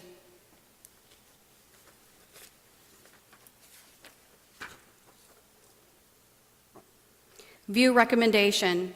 We recommend the town implement proper controls, which includes cross-training of employees to ensure compliance with all grant requirements, including timelines of reporting. It was no new news to town council that this was an issue. Whenever we were trying to bring forward the agreements for the Camp and Conference Center, the representative that sat here last week, and I'm sorry I have to say this, was very aggressive with our utility director, who was trying to state that their grant director, who was supposed to be handling this, went off we could not contact him for at least 8 months. And town staff had to pick this up because at the end of the day, we are the ones responsibly financially. So we had to piece this together. At the same time, I will note that we lost not 1, not 2, but 3 individuals. 3. Mr. McCarthy, we lost our engineer, and we lost our grant administrator. And we had the Camp and Conference Center's grant writer who we were unable to get in contact with. And again, all of council has been fully made aware of that and abreast of that. We concur with the finding and will implement processes to ensure that acquired assets are properly dated to reflect the period to which the expense and revenue relate. Town staff reach out to vendors to ensure monthly bills only reflect the monthly service and not cover multiple periods, which vendors are complying with. And in this instance, where service relating to the month of September will be posted in September, regardless of when the invoice was paid or when the revenue was received. We concur with the finding and will implement processes to ensure that acquired assets are properly dated to reflect the period to which the expense and revenue relate.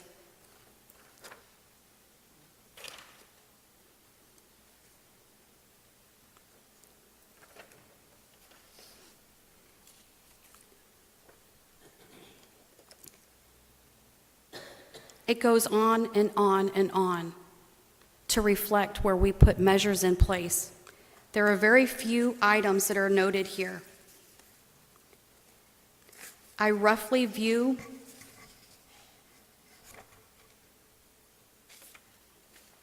Rachel, do you remember how many exactly? Yeah. I'm sorry, I have duplicates here.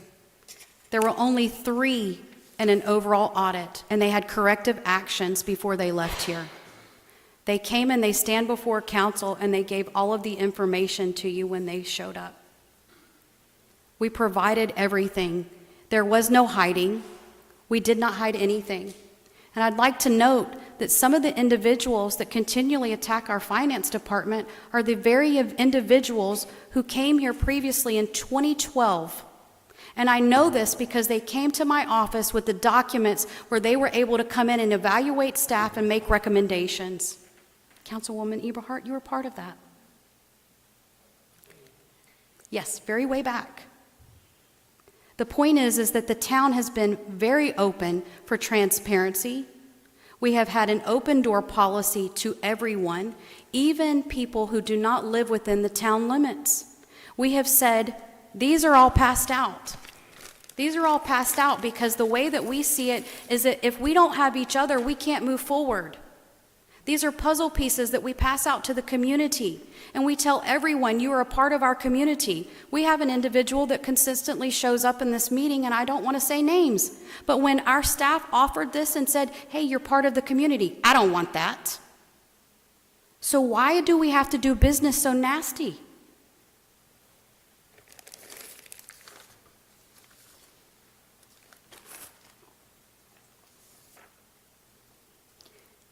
I end by saying that town staff have carried out the directions of the governing body, and I am proud of the staff that we have. I am proud of the work that we have done, but I believe that if we can all hit a reset button and remember that we're all here for everyone that calls the town of Lake Placid home, that we can really drive us in the direction that we need to go. There are a lot of big things that are coming down, and we are staying so focused on our own propaganda that we're not being able to move things forward. And everyone in this town depends on a council that will make the decisions that are best for all of the residents, holistically looking at the picture. Thank you.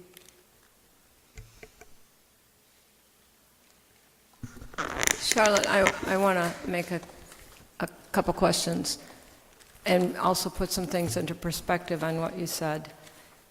So the email on salary that you're referring to, because I'm the one that, in order for transparency, everybody else got it. So I wanted to clarify and put that into, proper context, is when I met with Charlotte and Rachel on the budget worksheets, right, the big, long budget worksheets, and was asking a lot of questions.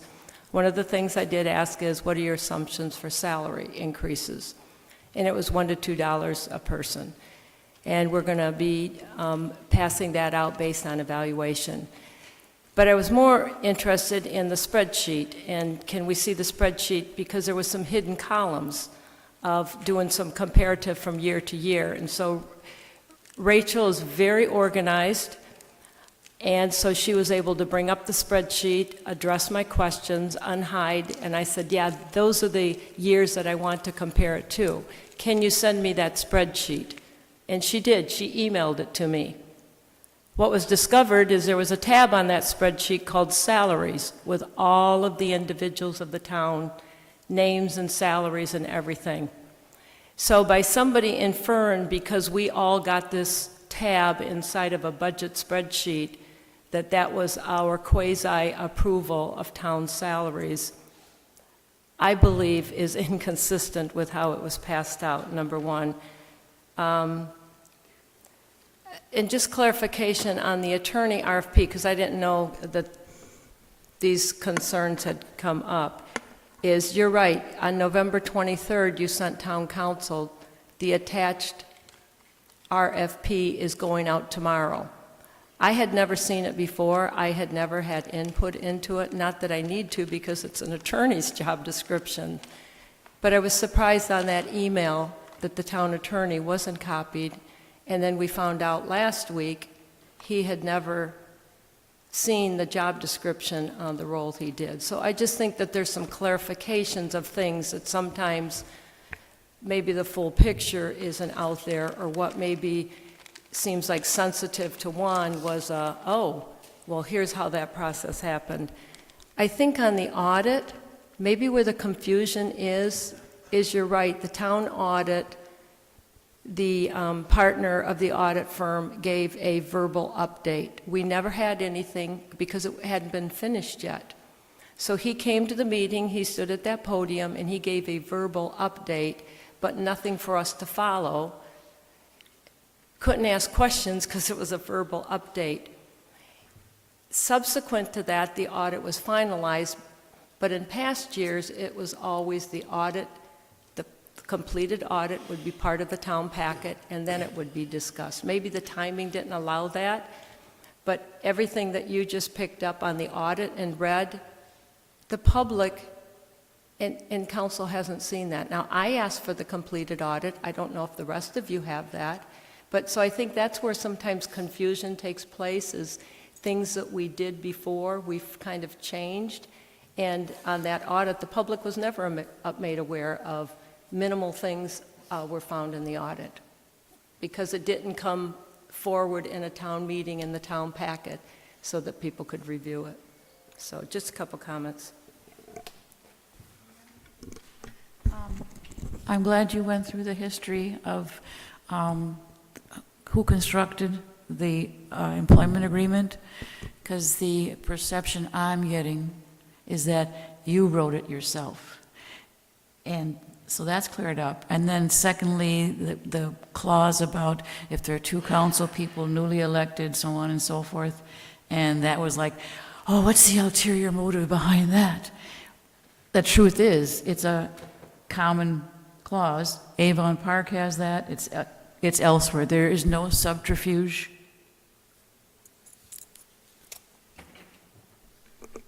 And if I could make a comment to the RFP, I'm sorry I have too many towns and things in my mind, but Eva, do you recall where we copied that from? It was from another Municipality? I don't recall the name, and it was used directly, Correct. pretty much verbatim. The attorney RFP? Correct. Is there a attorney reason that RFP our was town what- attorney didn't review it? I think that all of you on here know the reason why. And I'm going to leave it at that and not speak that in the public right now unless I am forced. But I think that every one of you are all fully aware. Every one of you are fully aware. Every one of you are. Every one of you are. I think we can guess, but I don't know that I know that. And if you don't want to put it in the public, fine. But I mean, it's somebody's job. They should have at least had a chance to read. That was my concern there. Once an attorney is appointed, there is a transition and a succession plan that takes place, and the attorneys will be in discussion at that time. The mayor has already said we had wanted to be able to have Mr. Harris be able to work on special projects and to be able to still be affiliated. However, we've not been able to have those conversations because, as has been stated with you, Councilwoman Charles, I'm only able to communicate with you by email. I can't communicate with you by phone or text. And the same followed suit with Mr. Harris. So it makes it where it's impossible for me to do my job as the town administrator if I'm unable to communicate with everyone. And again, this is not about Charlotte. This is about doing business for the best of the town of Lake Placid, the ones that you all represent and that I represent, because I'm a representation of you.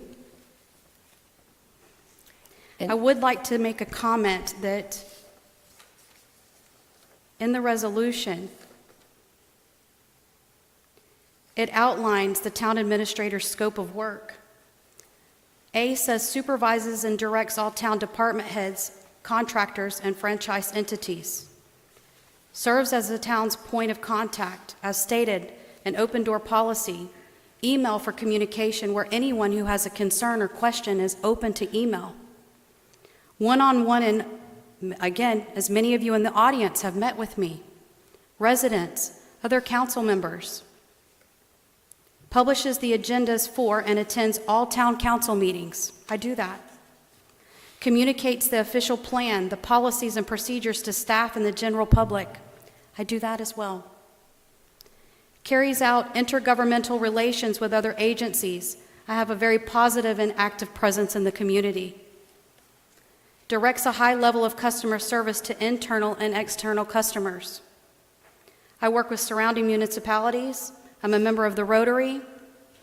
I participate in Leadership Highlands. As I stated, I was recently appointed to the Economic Development Board. I have strong relationships with the CFRPC. We have the recent strategic plan, the downtown revitalization. Presents to town council, and upon adoption, implements a town budget. Councilwoman Charles, I will be happy to provide the attachment. It's not here. However, in that attachment, I opened it. I'm at the top, and my salary is listed there at $120. And I will challenge anybody in the public who wants to come see it for themselves that you can come sit next to me, and I will pull it up, and you can see where the salary is listed there. Only because I do not want my integrity and who I am as a professional to be questioned. Assures that assigned areas of responsibility are performed within the budget. Performs cost control activities. Monitors revenues and expenses to assure sound fiscal control.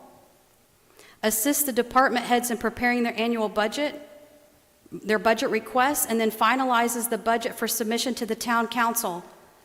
This is the first year that the town of Lake Placid has ever had a budget booklet. And Councilwoman Charles, you were the one that requested that. And we pulled it off and delivered it. Successfully delivered it. In addition, there was training set forth for our staff.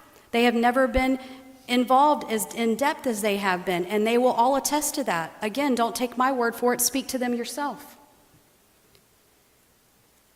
Chief and I participated in budgeting in small police agencies. That was also emailed out to you. Small budget, big impact, how rural downtowns are winning. Budgeting guide for local government. I have met everything that has been outlined for me to be able to, I deserve a contract, and I've also worked for the salary that I have. Again, it's not about the salary. This is about doing the best thing for the town of Lake Placid. And I have already openly said that if this council voted for my salary to be lowered and down to the 109, again, this is not about my salary. I will take that if that's what you say. But I believe I have worked for my salary, I have proven myself, and I am rightfully due a contract, especially under the political climate that we are in and with the attacks that the staff keep having. The town deserves to have stability. Thank you.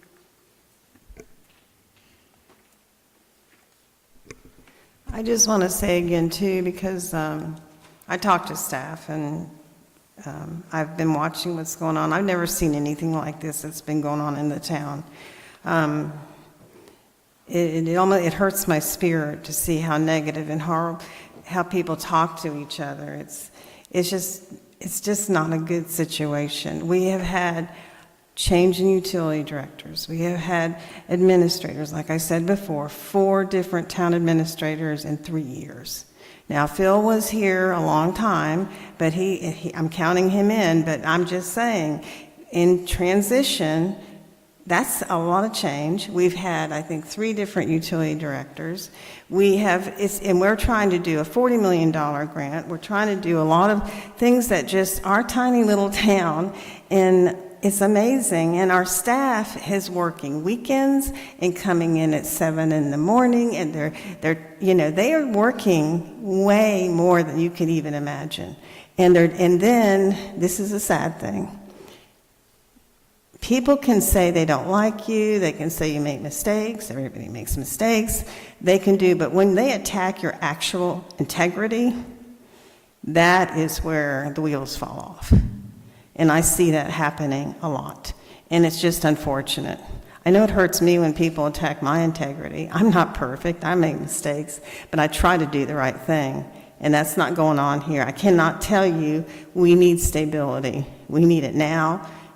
I said this the other night, if we can make this person next to me sit in that chair for 3 years, it's a home run. It's a home run.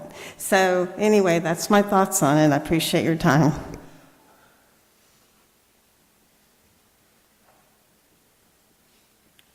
May I respond? As an attorney or citizen? As an attorney. Okay. As the town attorney, I take issue with the representation that 3 administrators have walked because of this town. 1 left to care for a family member, another had serious physical ailments. Those aren't on us. I'm not going to attempt to speak to everything Charlotte addressed, because I don't have personal knowledge of those, but I do regarding the new town attorney. The RFP, council had no input, was drafted by Charlotte. Sure, she considered other sources. I question, for example, where she said any council member has to go through town staff to get legal advice or to contact the town attorney. That's not the way you administer the town. That's not appropriate to be in that town attorney's job description. The town attorney is one of 2 employees that this council has and the mayor has, the administrator and the attorney. Her staff, she should not stand between the attorney and council or the mayor. So I take issue with what she sent out. She acts as though the review of the RFP results are standard and best practices. I question that. She assembled 3 staff, correct me where I'm wrong now, 3 staff that reviewed them, and they determined that Mike didn't respond adequately to go forward because he didn't have adequate malpractice insurance. That wasn't the only item. That's the one you stated. You stated 4, malpractice insurance as well as articles of incorporation, and I don't know that I ever knew the other 2. In truth, neither application had articles of incorporation. She didn't ding the other one. In truth, the other one, Mr. Sabastini, did not disclose malpractice insurance at all. The application is there for all to see. He disclosed liability insurance. Not sure why, but, that was in the RFP, but the most important thing for this community is for the lawyer to have malpractice insurance. Mr. Sabastini had none in his response. So why the committee, chaired by Charlotte, chose to go forward with Mr. Sabastini and to eliminate Cliff and Mike and the 3rd lawyer from consideration at all baffles me, particularly when, and of course, when I saw that come into to town council on the agenda, it took us about 3 minutes to review and Google and search the reputation of both. And it disclosed, as I said previously, and I stand by, a shocking record, who she then doubled down on, given the chance to withdraw last week, and insists on moving forward with Mr. Sabastini. Can I make it? Well, why don't you let me finish? I didn't interrupt you. I think I have the floor. The only thing I was going to say is that I only addressed that because it was stated against my contract, but this item's not on the agenda. It was only stated for So I'm bringing it up. I'm addressing your judgment. Why would you bring forward Mr. Sabastini and double down on him as town attorney and then want to keep town council from even being able to talk directly to the town attorney? I find that very troubling. I'll also say, and I'm not going into the detail, that the process you used was not proper. I'm going to leave it at there because of other liability issues for my client, the town of Lake Placid. The conference center. An agreement made 5 years ago, and when we tried to push it forward to get the application on the agenda, every time we did, Charlotte was pushing back. That exposed us to liability. They've already paid considerable money trying to move forward on this project at our request.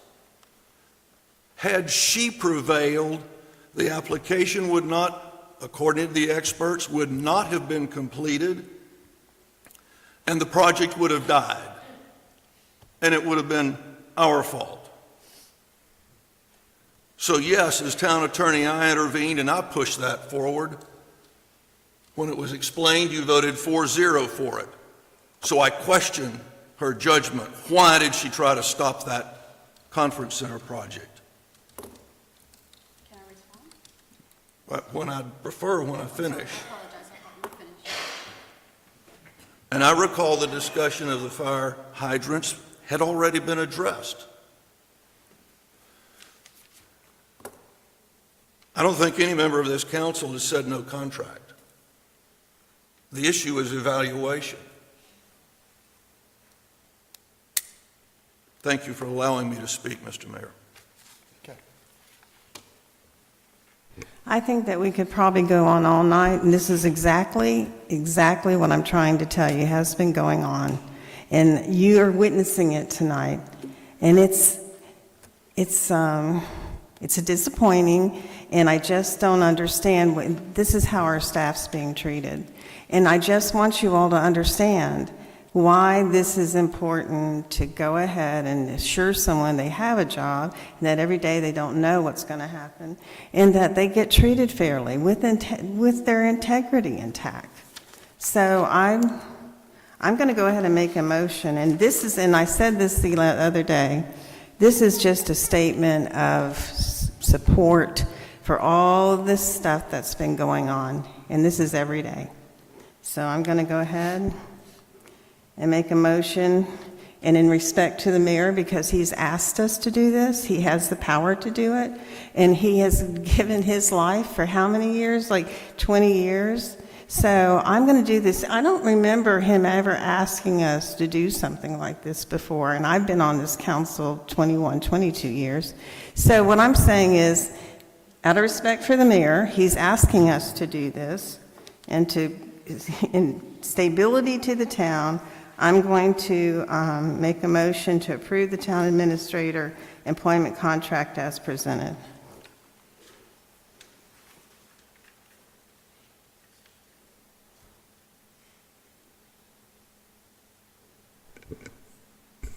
I'll second. All right, we've got a motion and a second. We've had a lot of discussion up here. Is there any more? On the contract itself, yeah, I have a lot of, I've got changes that I think need to be embedded in there. I don't support it as written, if that's what the motion is. Well, I think the motion is to accept the contract, right? As written, as written, So, as written. As presented, yeah. Okay. as And presented. likewise, I can't, as written, for example, the 5% guaranteed, I would propose a cost of living and then up to 5% including merit, rather than a guaranteed 5%. And maybe there are some other adjustments in there. Mr. Mayor, I was recently appointed your parliamentarian. I believe it's time I intervene just a moment, if I may. I believe you're about to have a discussion on term by term, it sounds like, of this contract. You have a motion on the floor. I would suggest a series of subsidiary motions to amend. If, for example, Councilwoman Eberhardt wants to take out the 5% automatic increase, then move to amend by taking out the 5% automatic increase. See if you get 3 votes yes. If you do, the motion is amended. If you don't, the motion stands. Then the next motion could come along to make any other amendment that any member of council would like. What we've been doing since I've been on this council is that if we all agree to amend it, then I amend my motion, the second amends the motion, and then we vote on it. So that's what we've been doing for all this time. So I think that's what we're doing. I think that's what we're doing. Right up until you appointed me parliamentarian. Oh, geez. Who did that? Do you want to? Before we proceed, are there any other amendments that we can wrap into it? Or do you need to go, how does this work? You can do it any way you like. You can wrap 1 or 2 or 3 or just do one at a time. And Debra's right. If the group decides to have a discussion, you can do that. I'm not going to stand in the way. I would prefer to go ahead and anybody has any other suggestions.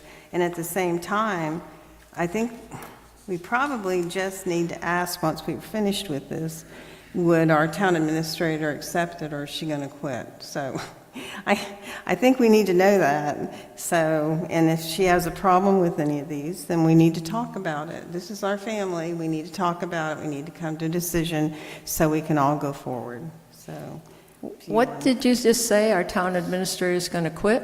What did you? I said if we're changing things, she's agreed to the way it is. If we're going to change things, I think we need to include Ms. Rodriguez I mean, if we do this and then she doesn't like it, why would we do that? That's just, to me, that's just going around in circles. So let's go ahead and figure out, do you have any comments you want to change in the contract?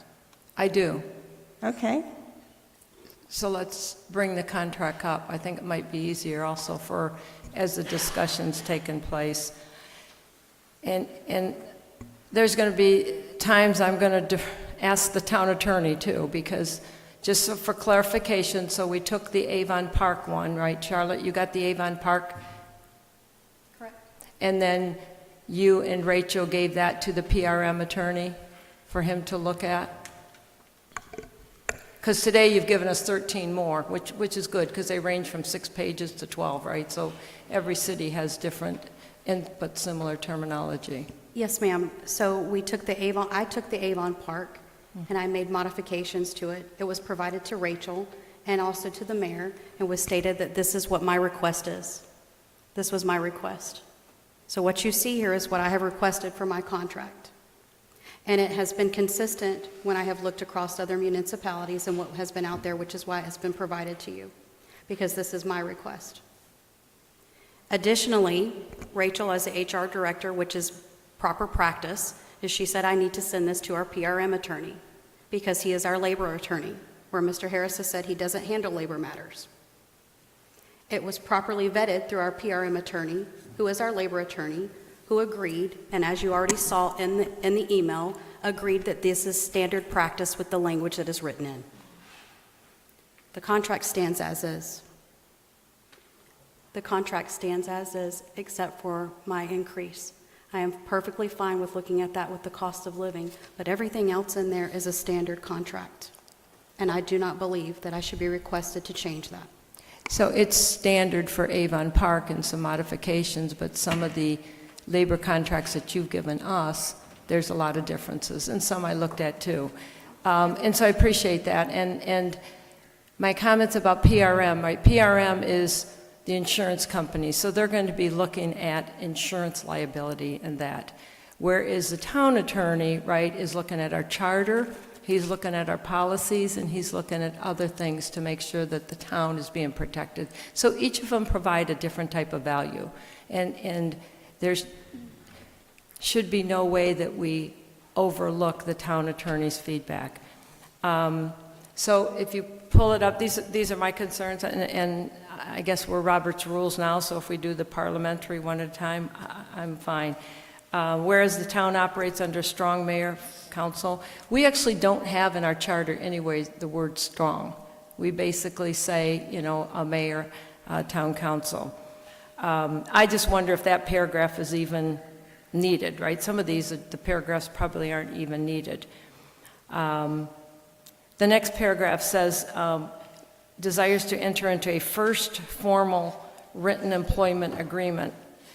Technically, we have a employment agreement. That's the July, that's the September one that was signed, and it says an employment agreement. So we might need to change that to an employment contract or something just to be, and again, Mr. Harris, a lot of these are legal into your area of expertise because we already have one, so this isn't the first formal. And then the same further down, it says without a written employment agreement. We do have a written employment agreement. That's also in the packet. The September 24th, I think, it was signed. So wherever it refers to a written employment agreement, we already have. If you go down to B, and this is the employee serves at the will and pleasure of the mayor with advice and consent of the town council. In one of the documents I read, it's the will. I don't know if I like personally the pleasure word, but I'll leave that to the town attorney. But the will of the mayor and the town council. It actually says both in something that's already been signed. I actually have, if you go down to D, where it says town ordinance, town policies, her job description and responsibilities lawfully delegated by the mayor and the town council.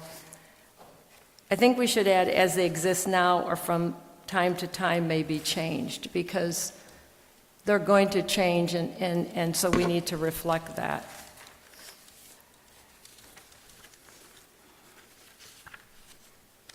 And then as you get into the performance evaluation, I mean, I'm not big on every 6 months. I mean, to me, just an annual performance evaluation shall be conducted by the mayor and town council. And I guess, Mr. Mayor, were you saying earlier that it is only going to be you? I'm still trying to clarify if you're allowing the evaluation to be included town council. I don't think we can do it without changing the charter. I don't think the charter talks about the word evaluation. You know, I've told you I want you part of the process. You all be part of the evaluation, but I think that's as far as I can go with it right now.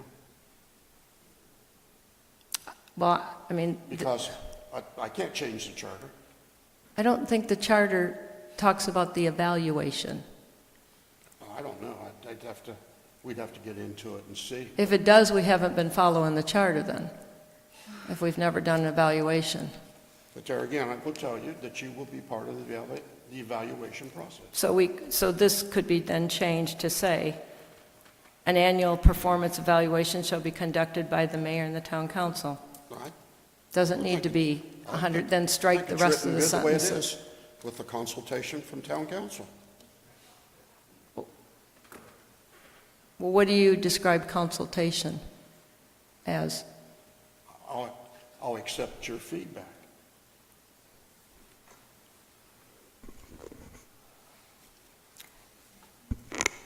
So terms of employment, I'm not supportive of a 3-year. And most of the contracts that I've looked at, and I would love to have some time to look at these 12 that have been provided as good examples, and everything is typically, it's a 1-year term. A lot of them say employees' employment shall be for a 1-year term. Thereafter, this agreement shall automatically renew each year for successive 1-year periods. So it can have an automatic renewal versus a locked-in 3-year contract.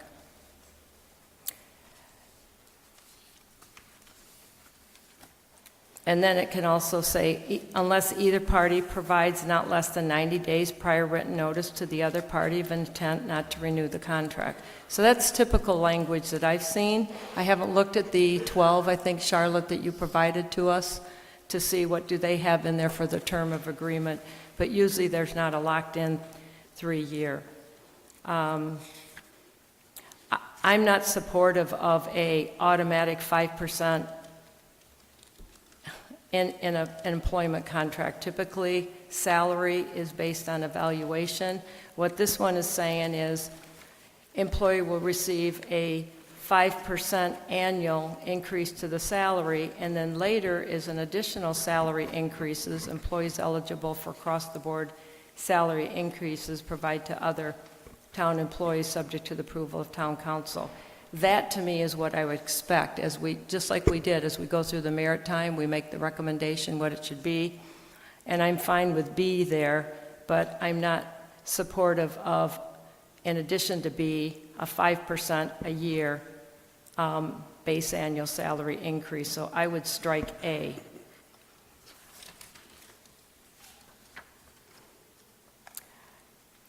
And then if you go to vacation leave, after vacation leave,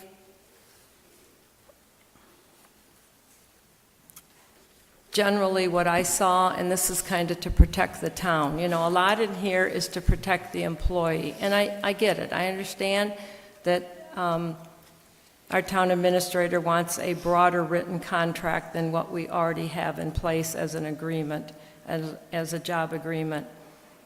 But generally what you say is, you see, is rather than if the employee quits, especially in this position, to give us 4 weeks notice, it's typically a 60 days advance notice. So you increase it a little so that you do have the time in order for us to find a replacement and get the adequate training in place. We were really blessed with Kevin McCarthy, who when he resigned, agreed to stay on until a replacement was found and the replacement was trained and up to speed. So 4 weeks doesn't really protect the town if the employee decides I'm going to resign, whereas at least 60 days gives the town a little more opportunity to find the proper backfill and training. I think also included in that sentence is in the event the employee voluntarily resigns, employee will not be entitled to severance pay. It's just, and again, to the town attorney, it's just strengthening on that to protect the town and costs to the town. 3 here says employee agrees to execute Exhibit A. I think that should be Exhibit B, right? Because this whole document is saying Exhibit A. So just a little oversight. And the same thing, wherever it's talking about Exhibit A, which is a general release form, I think that's Exhibit B, if this contract is Exhibit A. So you can't have everything be Exhibit A. I think that was an error, a typographical error. I can't hear you. I think it was a typographical error that said A and B. I think that A for the contract should be removed and it be A for your exhibit. I think that's an error on how they drafted it. On who did it? The PRM guy? Yeah, he had drafted it as to say Exhibit A, but that's up to you. I mean, you can. Okay, well, I'm just saying, the motion was approve it as is, and these are the reasons I can't approve it as is. If we go to A, resignation by employee, same thing. Employee may resign her employment by providing no less than 4 weeks written notice. I think that should be 60 days or 8 weeks for the reasons I stated above.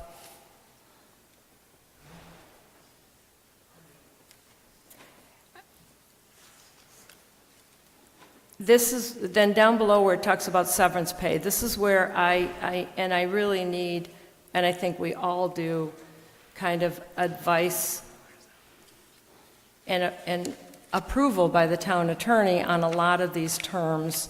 But severance pay under this section will be 12 weeks of employee salary, regular salary paid monthly. To me, that should be then period.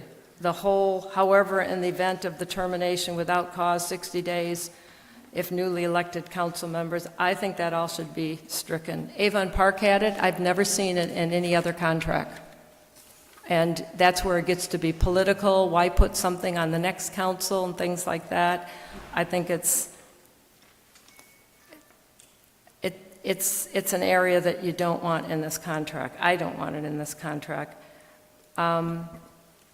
C, and Bert, this is to you, employees will not be entitled to receive severance pay under this section unless she fully complies with their obligations under section 5. So I would look to advice from our town attorney on anything related to that severance and, the obligations there.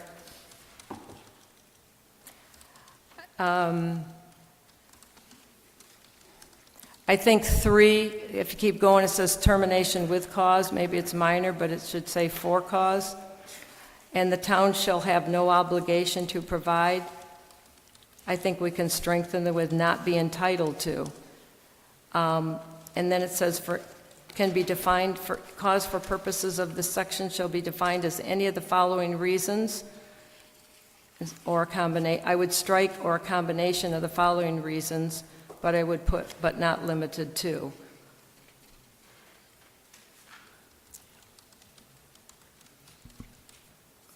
I think you need to add misfeasance,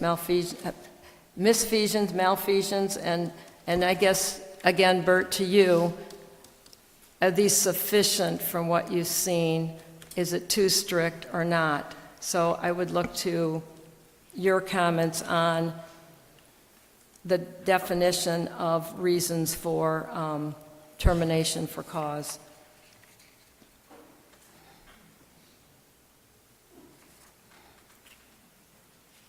I'm not certain I even understand 5 and 6. In the event the parties are unable or unwilling to negotiate or enter into a successor agreement following the expiration of this agreement, the town shall have no obligations to employee under this paragraph 6. As employee is an at-will employee and does not have proper right in her continued employment or the payment of severance, the decision by the town to terminate employee pursuant to subparagraph 6B3 shall not entitle employee to pre- or post-decision procedural due process hearings. So, Mr. Attorney, those are 2 that I would put into your area of expertise and guidance.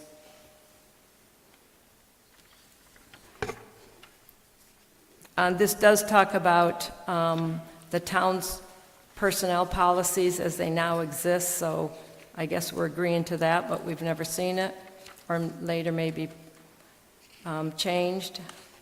So I'd like a copy of the town personnel policies that we're agreeing to.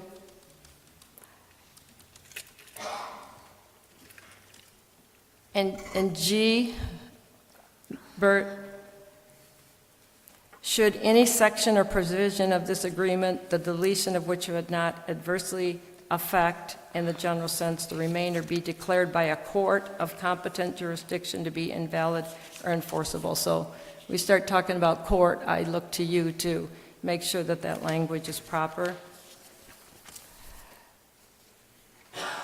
And last, this general release.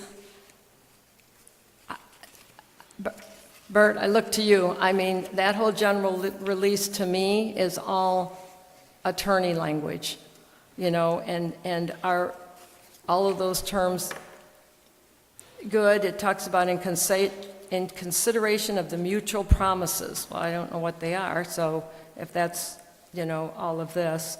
So that general release, to me, started making my head spinning with all of the language that she would sign, we would sign, or, so if you can just make sure we're protected there. The ADEA waiver acknowledgement, that was not in Avon Parks, so I don't know where that one came from, and nor have I seen it in any other cities. So Bert, again, for consistency on what are we agreeing to on that. And those are my comments. Ms. Hayes? Councilmember Hayes? After all that, I have nothing. Yeah, coming back, just, I'll admit, this was reviewed by a labor attorney.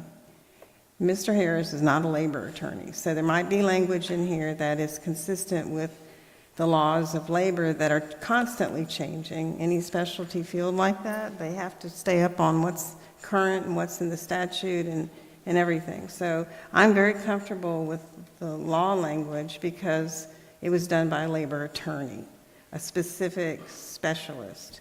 So that's just my comment on all the legal part of it. But can I just comment on that one? And that was my reaction, right?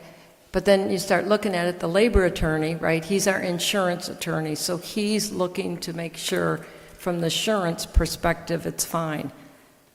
Our town attorney is different, where he may not specialize in workers' comp, and he's very knowledgeable, I would expect, but he's also knowledgeable about our charter, our policies, and the protection of the town. And that's why you need both, So a labor attorney, yes, to set up a labor contract, but our town attorney, that's why we pay him.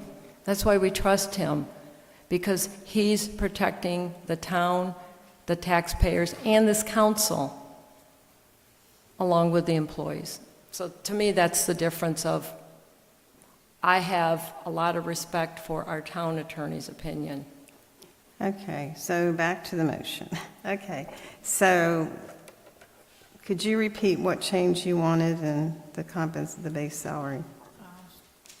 Count, yeah. Okay. Strike the automatic 5% and substitute with a cost of living allowance plus merit up to a maximum of 5%.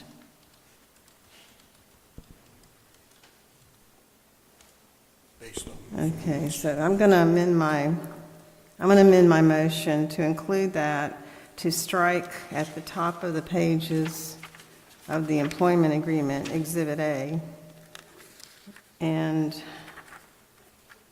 that's my changes. Which section is that so I can note it? I'm sorry, I couldn't hear you. Which section is that so I can note it in the motion? Oh, okay. It's number 3, compensation A, base salary. So it would be changed to be effective each anniversary of this agreement, employees shall receive a cost of living raise and merit increases up to 5%. And that would be annually to her base salary. Councilwoman Eberhardt, did you say did you have in there something about an evaluation or contingent upon evaluation? I thought you had said that originally when you made that suggestion. I couldn't quite hear you. She wanted to When you first said about to change it to this COLA plus a merit raise, didn't you say something in there about having an evaluation? Well, it's assumed that the merit is based on evaluation. And then now that there also should be, to protect Charlotte, the benchmarks for the merit evaluation. So there's not any discussion about whether yes or no. So do we really need to put in their evaluation? We do, okay. So that would be an A. It'd be effective each anniversary of this agreement, employees shall receive an evaluation.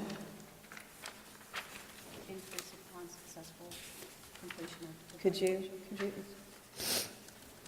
I'm asking Ms. Rodriguez I was gonna because say- she does this for a living, so. It typically would say upon successful completion of satisfactory evaluation. Rachel, you concur with that, yes? Okay, did you get that, Eva?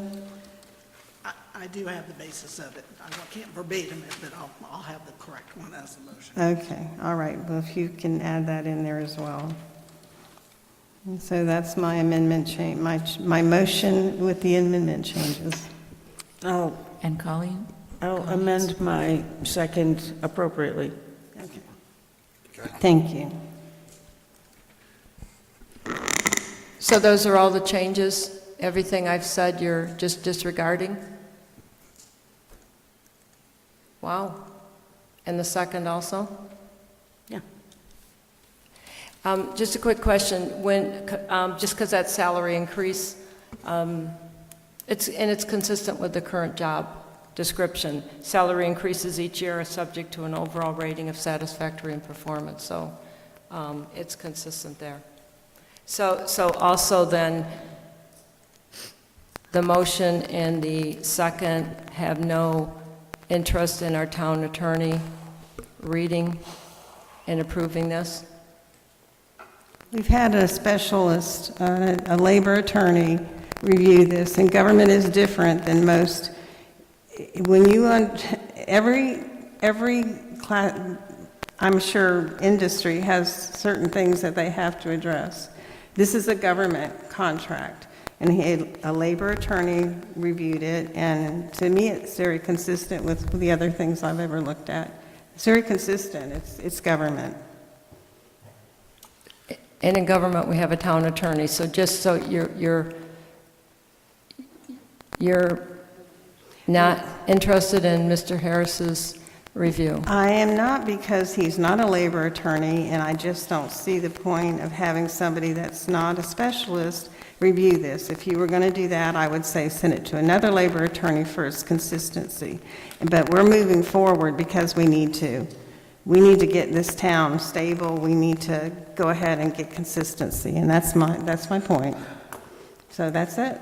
We've got a motion and a second. May I speak, Mr. Mayor? Yes. There are a lot of things in this contract that are not labor-related. For example, the town charter does not create an administrator form of government. Our voters specifically rejected an administrator form of government several years ago. The administrator form of government was created by joint resolution of the town council and proclamation of the mayor that set out certain responsibilities and duties. The council and the mayor delegated specific authorities and duties to the administrator. I don't know that this does not appear to be based upon that resolution, and it should be. So, yeah, I disagree with Debra that, gee, I don't have labor. There's a lot of things in here that are not labor-related that you really should look at. For example, the 20 weeks that Charlotte says, oh, that is customary and normal and it's Florida law. She did read you the Florida law, and it says the maximum was 20 weeks. Doesn't mean you have to do 20 weeks severance. That is absolutely, you can do 0 week severance. That's the deal we've got with her right now. And I do agree that the contract should be accurate. There is another agreement, call it what you may, between the town and Charlotte that we seem to be running past. I don't know that this lawyer knew of that other agreement. Don't know whether he knew of the resolution creating our form of government. For the record, it was provided to him, and he had knowledge. And it was already reflected in the email that was pulled up and presented to the public. Yeah, I And saw the again, it email. has already been told that if anybody in the public would like a copy, we have nothing to hide. We'll be happy to provide that.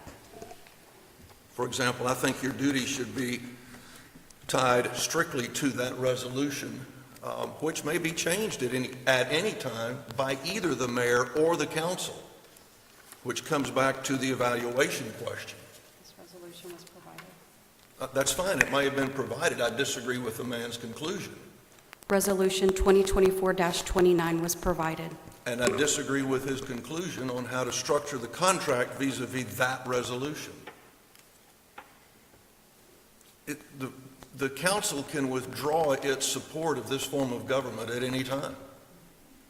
I think you have made your recommendations, and this labor attorney was provided the charter. He was provided the resolution that was set forth. I'm sure that this was worded according to what the resolution said because he took that into consideration because he received it. He also received the charter, and that was one of the emails about the charter. So thank you for your input. I really appreciate it. Thank you. You bet. Yeah, and just let me clarify, I'm not against a formal employment agreement or contract, whatever the term, we have agreements that are signed, and if we want to broaden it to an employment contract, I'm not against that. I want to protect the town. I mean, Avon Park is a very large city, and we're a small town. So I'm looking at it as to make sure it's balanced for the employee. I mean, take Charlotte's name out of it. I mean, we should have probably done this if this is the right way to go before she took the job. So take her name out of it. I'm looking at a balanced contract that also protects the town. And it's a small town. And so that's where, people will walk away and totally against it and against Charlotte. That's inaccurate. I'm looking at a contract that I still think our town attorney, because of the protection of the town, and I get it for labor contracts, and it's no different than business and government when it gets to this, but I'm just protecting the town, and that's mine. This is really more way towards the employee to protect them, and there's little on protecting the town. So, for the record, if this council moves forward, I mean, that's your prerogative, but at the same time, it's looking at protecting for the town.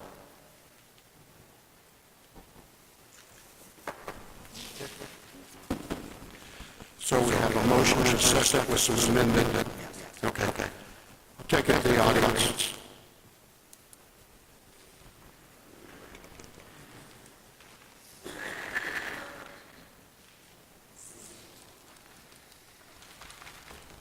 Marlene Barber, 760 Sunset Point Drive. A couple comments first. A statement was made, if you go back to last week's meeting, I said someone should be fired. I was not referring to Rachel. I hold Rachel in high regard and always have. She knows that. My comment related to the letter that Seacoast Bank sent to this town, it was convoluted, unintelligible. It had a reference to its name on it. It was all in error. My comment was the person who signed that letter ought to have been fired. So let's clarify that for transparency. Second, Bert Harris is the town attorney, has been the town attorney for more years than I can imagine. I've known and worked with Bert over maybe 20 years. A mutual respect we've had for each other. He cares deeply about this town, more deeply than anybody else that I know in the town, who lives in the town or operates in the town. So I think we have to make that very clear. I cannot imagine, I worked in government, I can't imagine the contractor coming in and telling us what would be in the contract for a major project. No, we write the contract and give it to the contractor. So I don't understand here why the town attorney wasn't involved in this contract. No one is saying there should not be a contract. I support a contract. But this contract is stuff that harms the town. It is not good for the town. It's not about Charlotte. It's about the town and protecting the town. I put papers in front of you, just read what I put in front of you. There are lots of cases in here.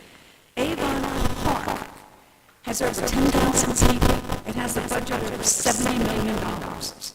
We have 2,400 people and a budget that's what, $30-some million, and on the backs of taxpayers, that's over $13,000 per taxpayer.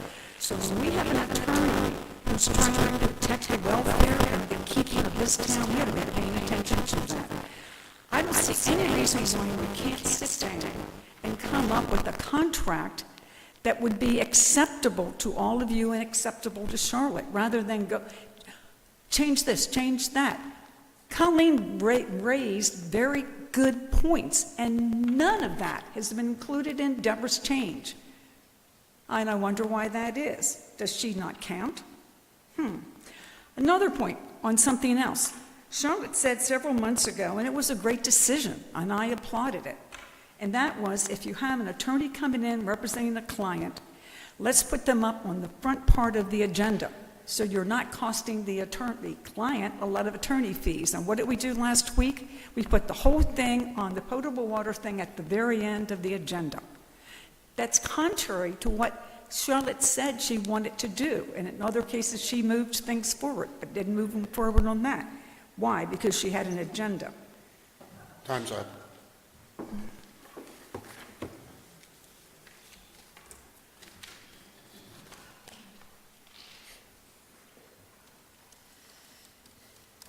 Hello, my name's Josephine Comley.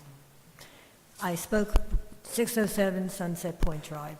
I touched on this a little bit last week, and Debra, I understand where you're coming from. You feel you're like family, but I'm sitting back here now for the last year and a half, and it doesn't seem like family, okay? There's a lot of friction. I cannot believe how many times the attorney has said, that didn't come across my desk, that didn't come across my desk. I don't need to go through the whole list because I've been here watching this. This is really sad, and I'm going to ask you, Debra, do you have attorney experience? There are two different phases here, the labor and who's protecting the town. You have to look at both of them to protect us. You got 1,000 taxpayers in this state, in this town. It's scary. You know, you spent, what, an hour on this already? And like was already mentioned, why didn't we have a little meeting beforehand, you know, just to kind of like have a workshop? And here we are.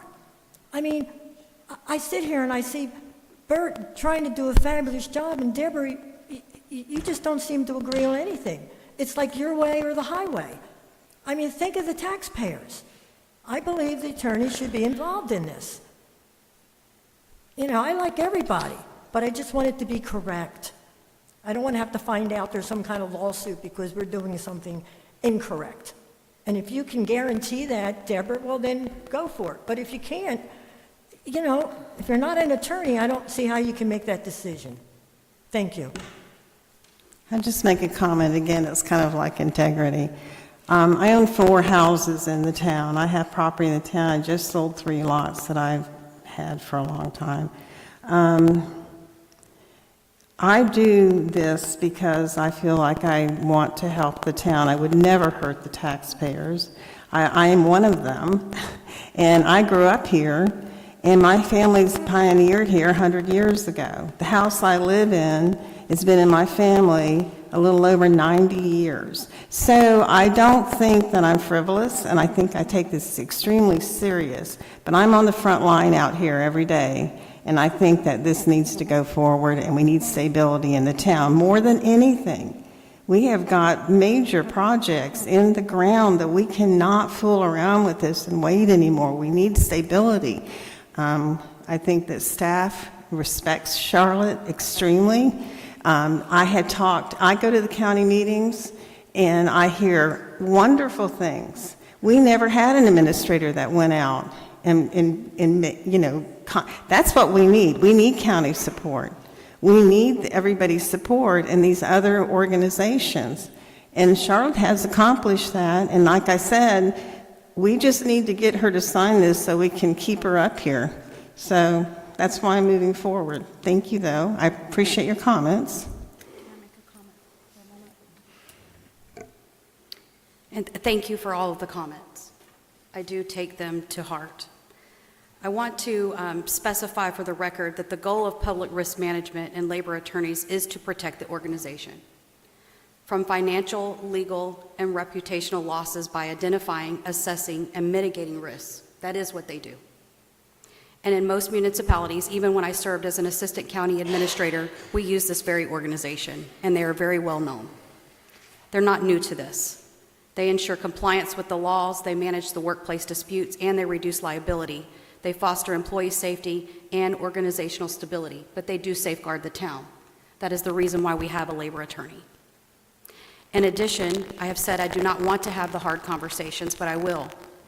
Under my leadership since I have been here, I have watched as the town attorney has had several disputes with our previous utilities director over items.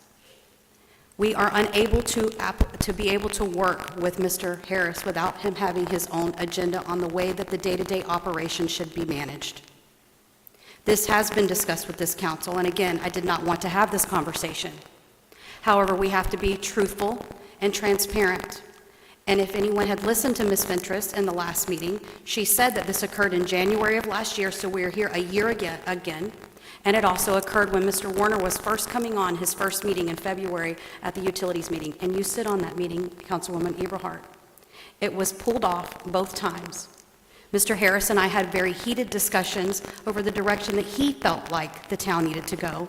And as I have stated to everyone on this council, that we do what is set forth by the council decision and vote. It is not by us, it is not by the town attorney, and it's not by one member of this council. We are trying to do business in an ethical way that is governed by democracy that this town is governed by under its charter. I do not want to put Mr. Warner on the spot, but I will tell you that if you have a conversation with him, he will be very honest with you. I have received resignation notices because people do not want to work with Mr. Harris because it is very difficult to work with him. He has done great work for the town, and I will not take that away from him. His family has been here, and I honor that. And the fact that his wife came to the podium and spoke as a business owner against me was very disheartening, because I do know her sister, and I know her as a prayer warrior. And to come up and not even disclose that she is the attorney's wife and then to speak publicly causes alarm into the public. It makes it look like we do not know what we're doing. We are not Avon Park, we are not Clewiston, and we are not other areas of the town that we see where they're being destroyed because people are imploding. This is not about me. This is about the town of Lake Placid and what's best for the residents who reside here. May I respond? I'm ready to move on. Yes. She's right, I have had some issues with some staff. Specifically when they depart what this council has ordered in the past. The conference center was a great example. Had been going on for 5 years, and some of the staff were doing their best to even keep it from coming before this council that voted 4-0 to proceed with it. And yes, that upset some people. I'm sorry. It is my job to say we've got to go forward with what is lawful. The $40 million grant. We've had disagreements over that. I still don't. I even went to Charlotte and said, I don't really think we're that far apart. Let's sit down and talk. And her answer was, I will not discuss it with you. So Charlotte's the one that really has pulled back, and I have yet to figure out where she's headed with this. I do not understand. My support has been for what this council has approved time and again with any of these issues that we've disputed. Be happy to discuss any other specifics you care to bring forward. Okay, can we take it back to the public? Anybody else has anything? Yeah, we'll take one more. Rosemary Heath, 558 Sunset Point Drive, Lake Placid. Our attorney Bert has protected our town for over 40 years with his knowledge, legal, and personal advice. Again last week, Bert protected our town, considering an applicant for our town's attorney. The attorney candidate was fired at his previous position for unprofessional behavior, poor legal advice, history of dishonesty, absenteeism, and tardiness. Bert stood up and said that we needed to take a look at the applicant that we were considering and to look at the other applicant and to go ahead and set out a new advertisement. We've ignored everything. September 30th, the council agreed to continue Charlotte's contract for another year. No evaluation was necessary. Now, 3.5 months later, she wants a 3-year contract? I don't see that being reasonable. And this town really needs to be careful for what they do and how they respect their citizens as well as they respect each other, and the council as well. Bert, I thank you for all that you've done for this city, and I'm sad to see what the disgraceful attitudes of one or two people in this council have. Thank you for your hard work. I appreciate you, and many others as well. Thank you. Quickly.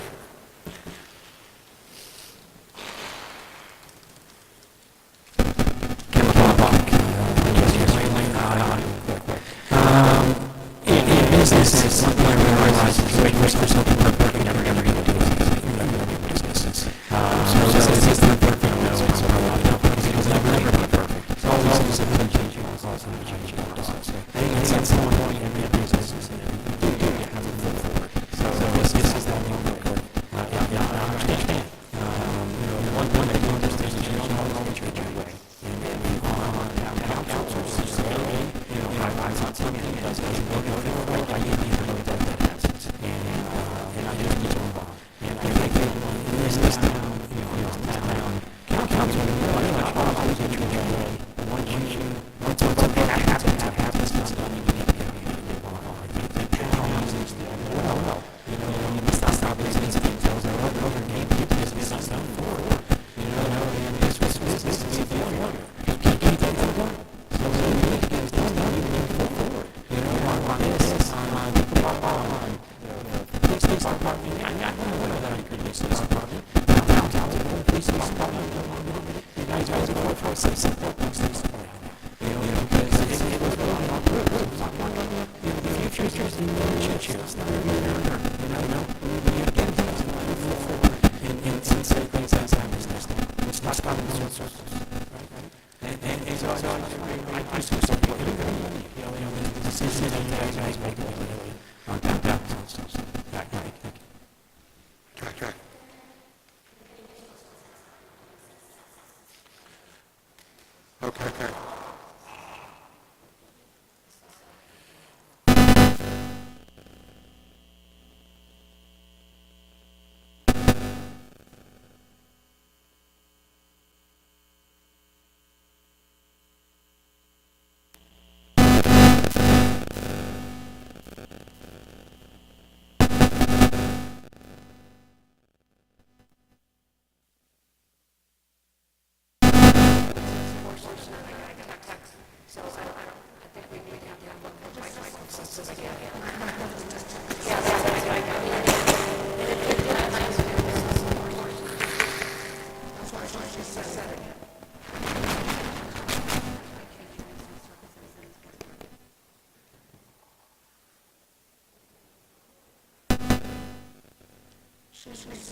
Because my husband actually texted me and TT's let her know that it was distorted, so she should do the sound.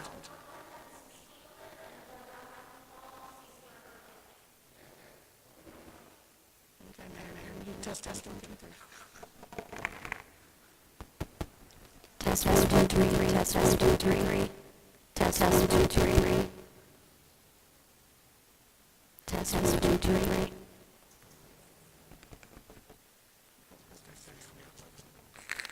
She's not going to come again.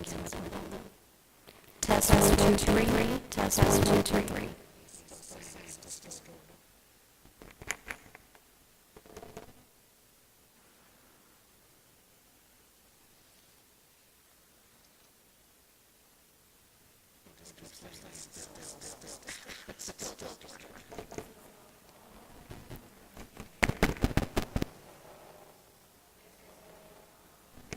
Test 1, 2, 3. Test 1, 2, 3. Test 1, 2, 3.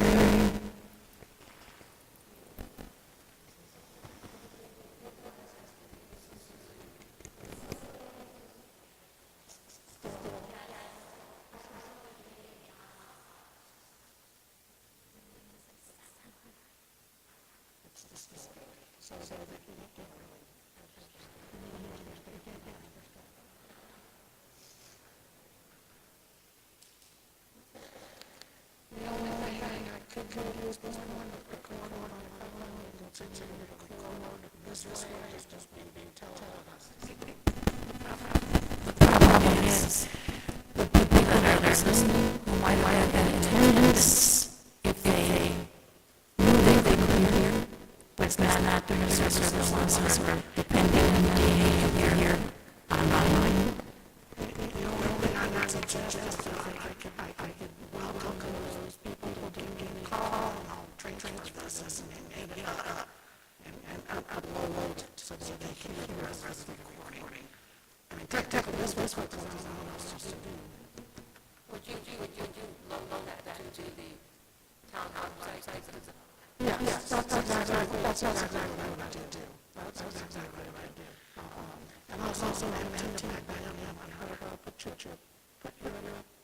phone on there to reward here so you can get double courses.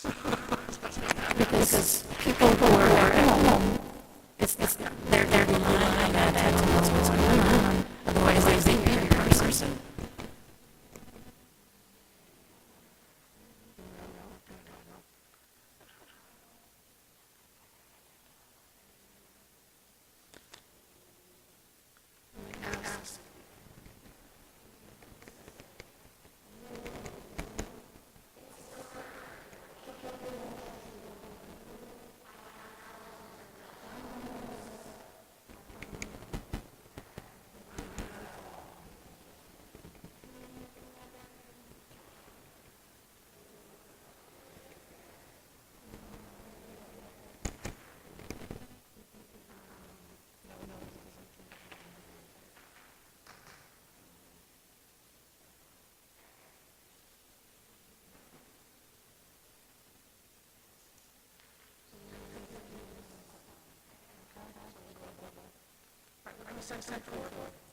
Can you put something on the screen from when they're at to say that we're having difficulties and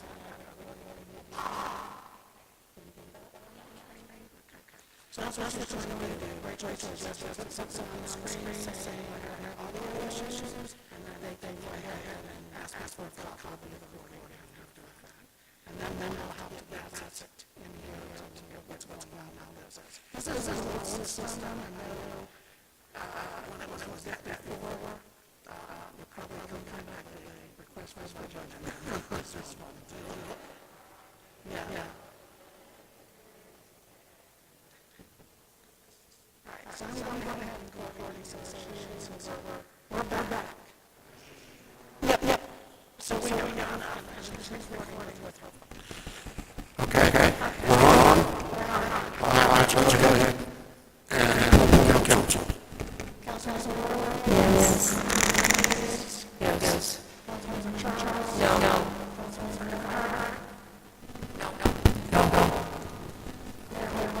Yes.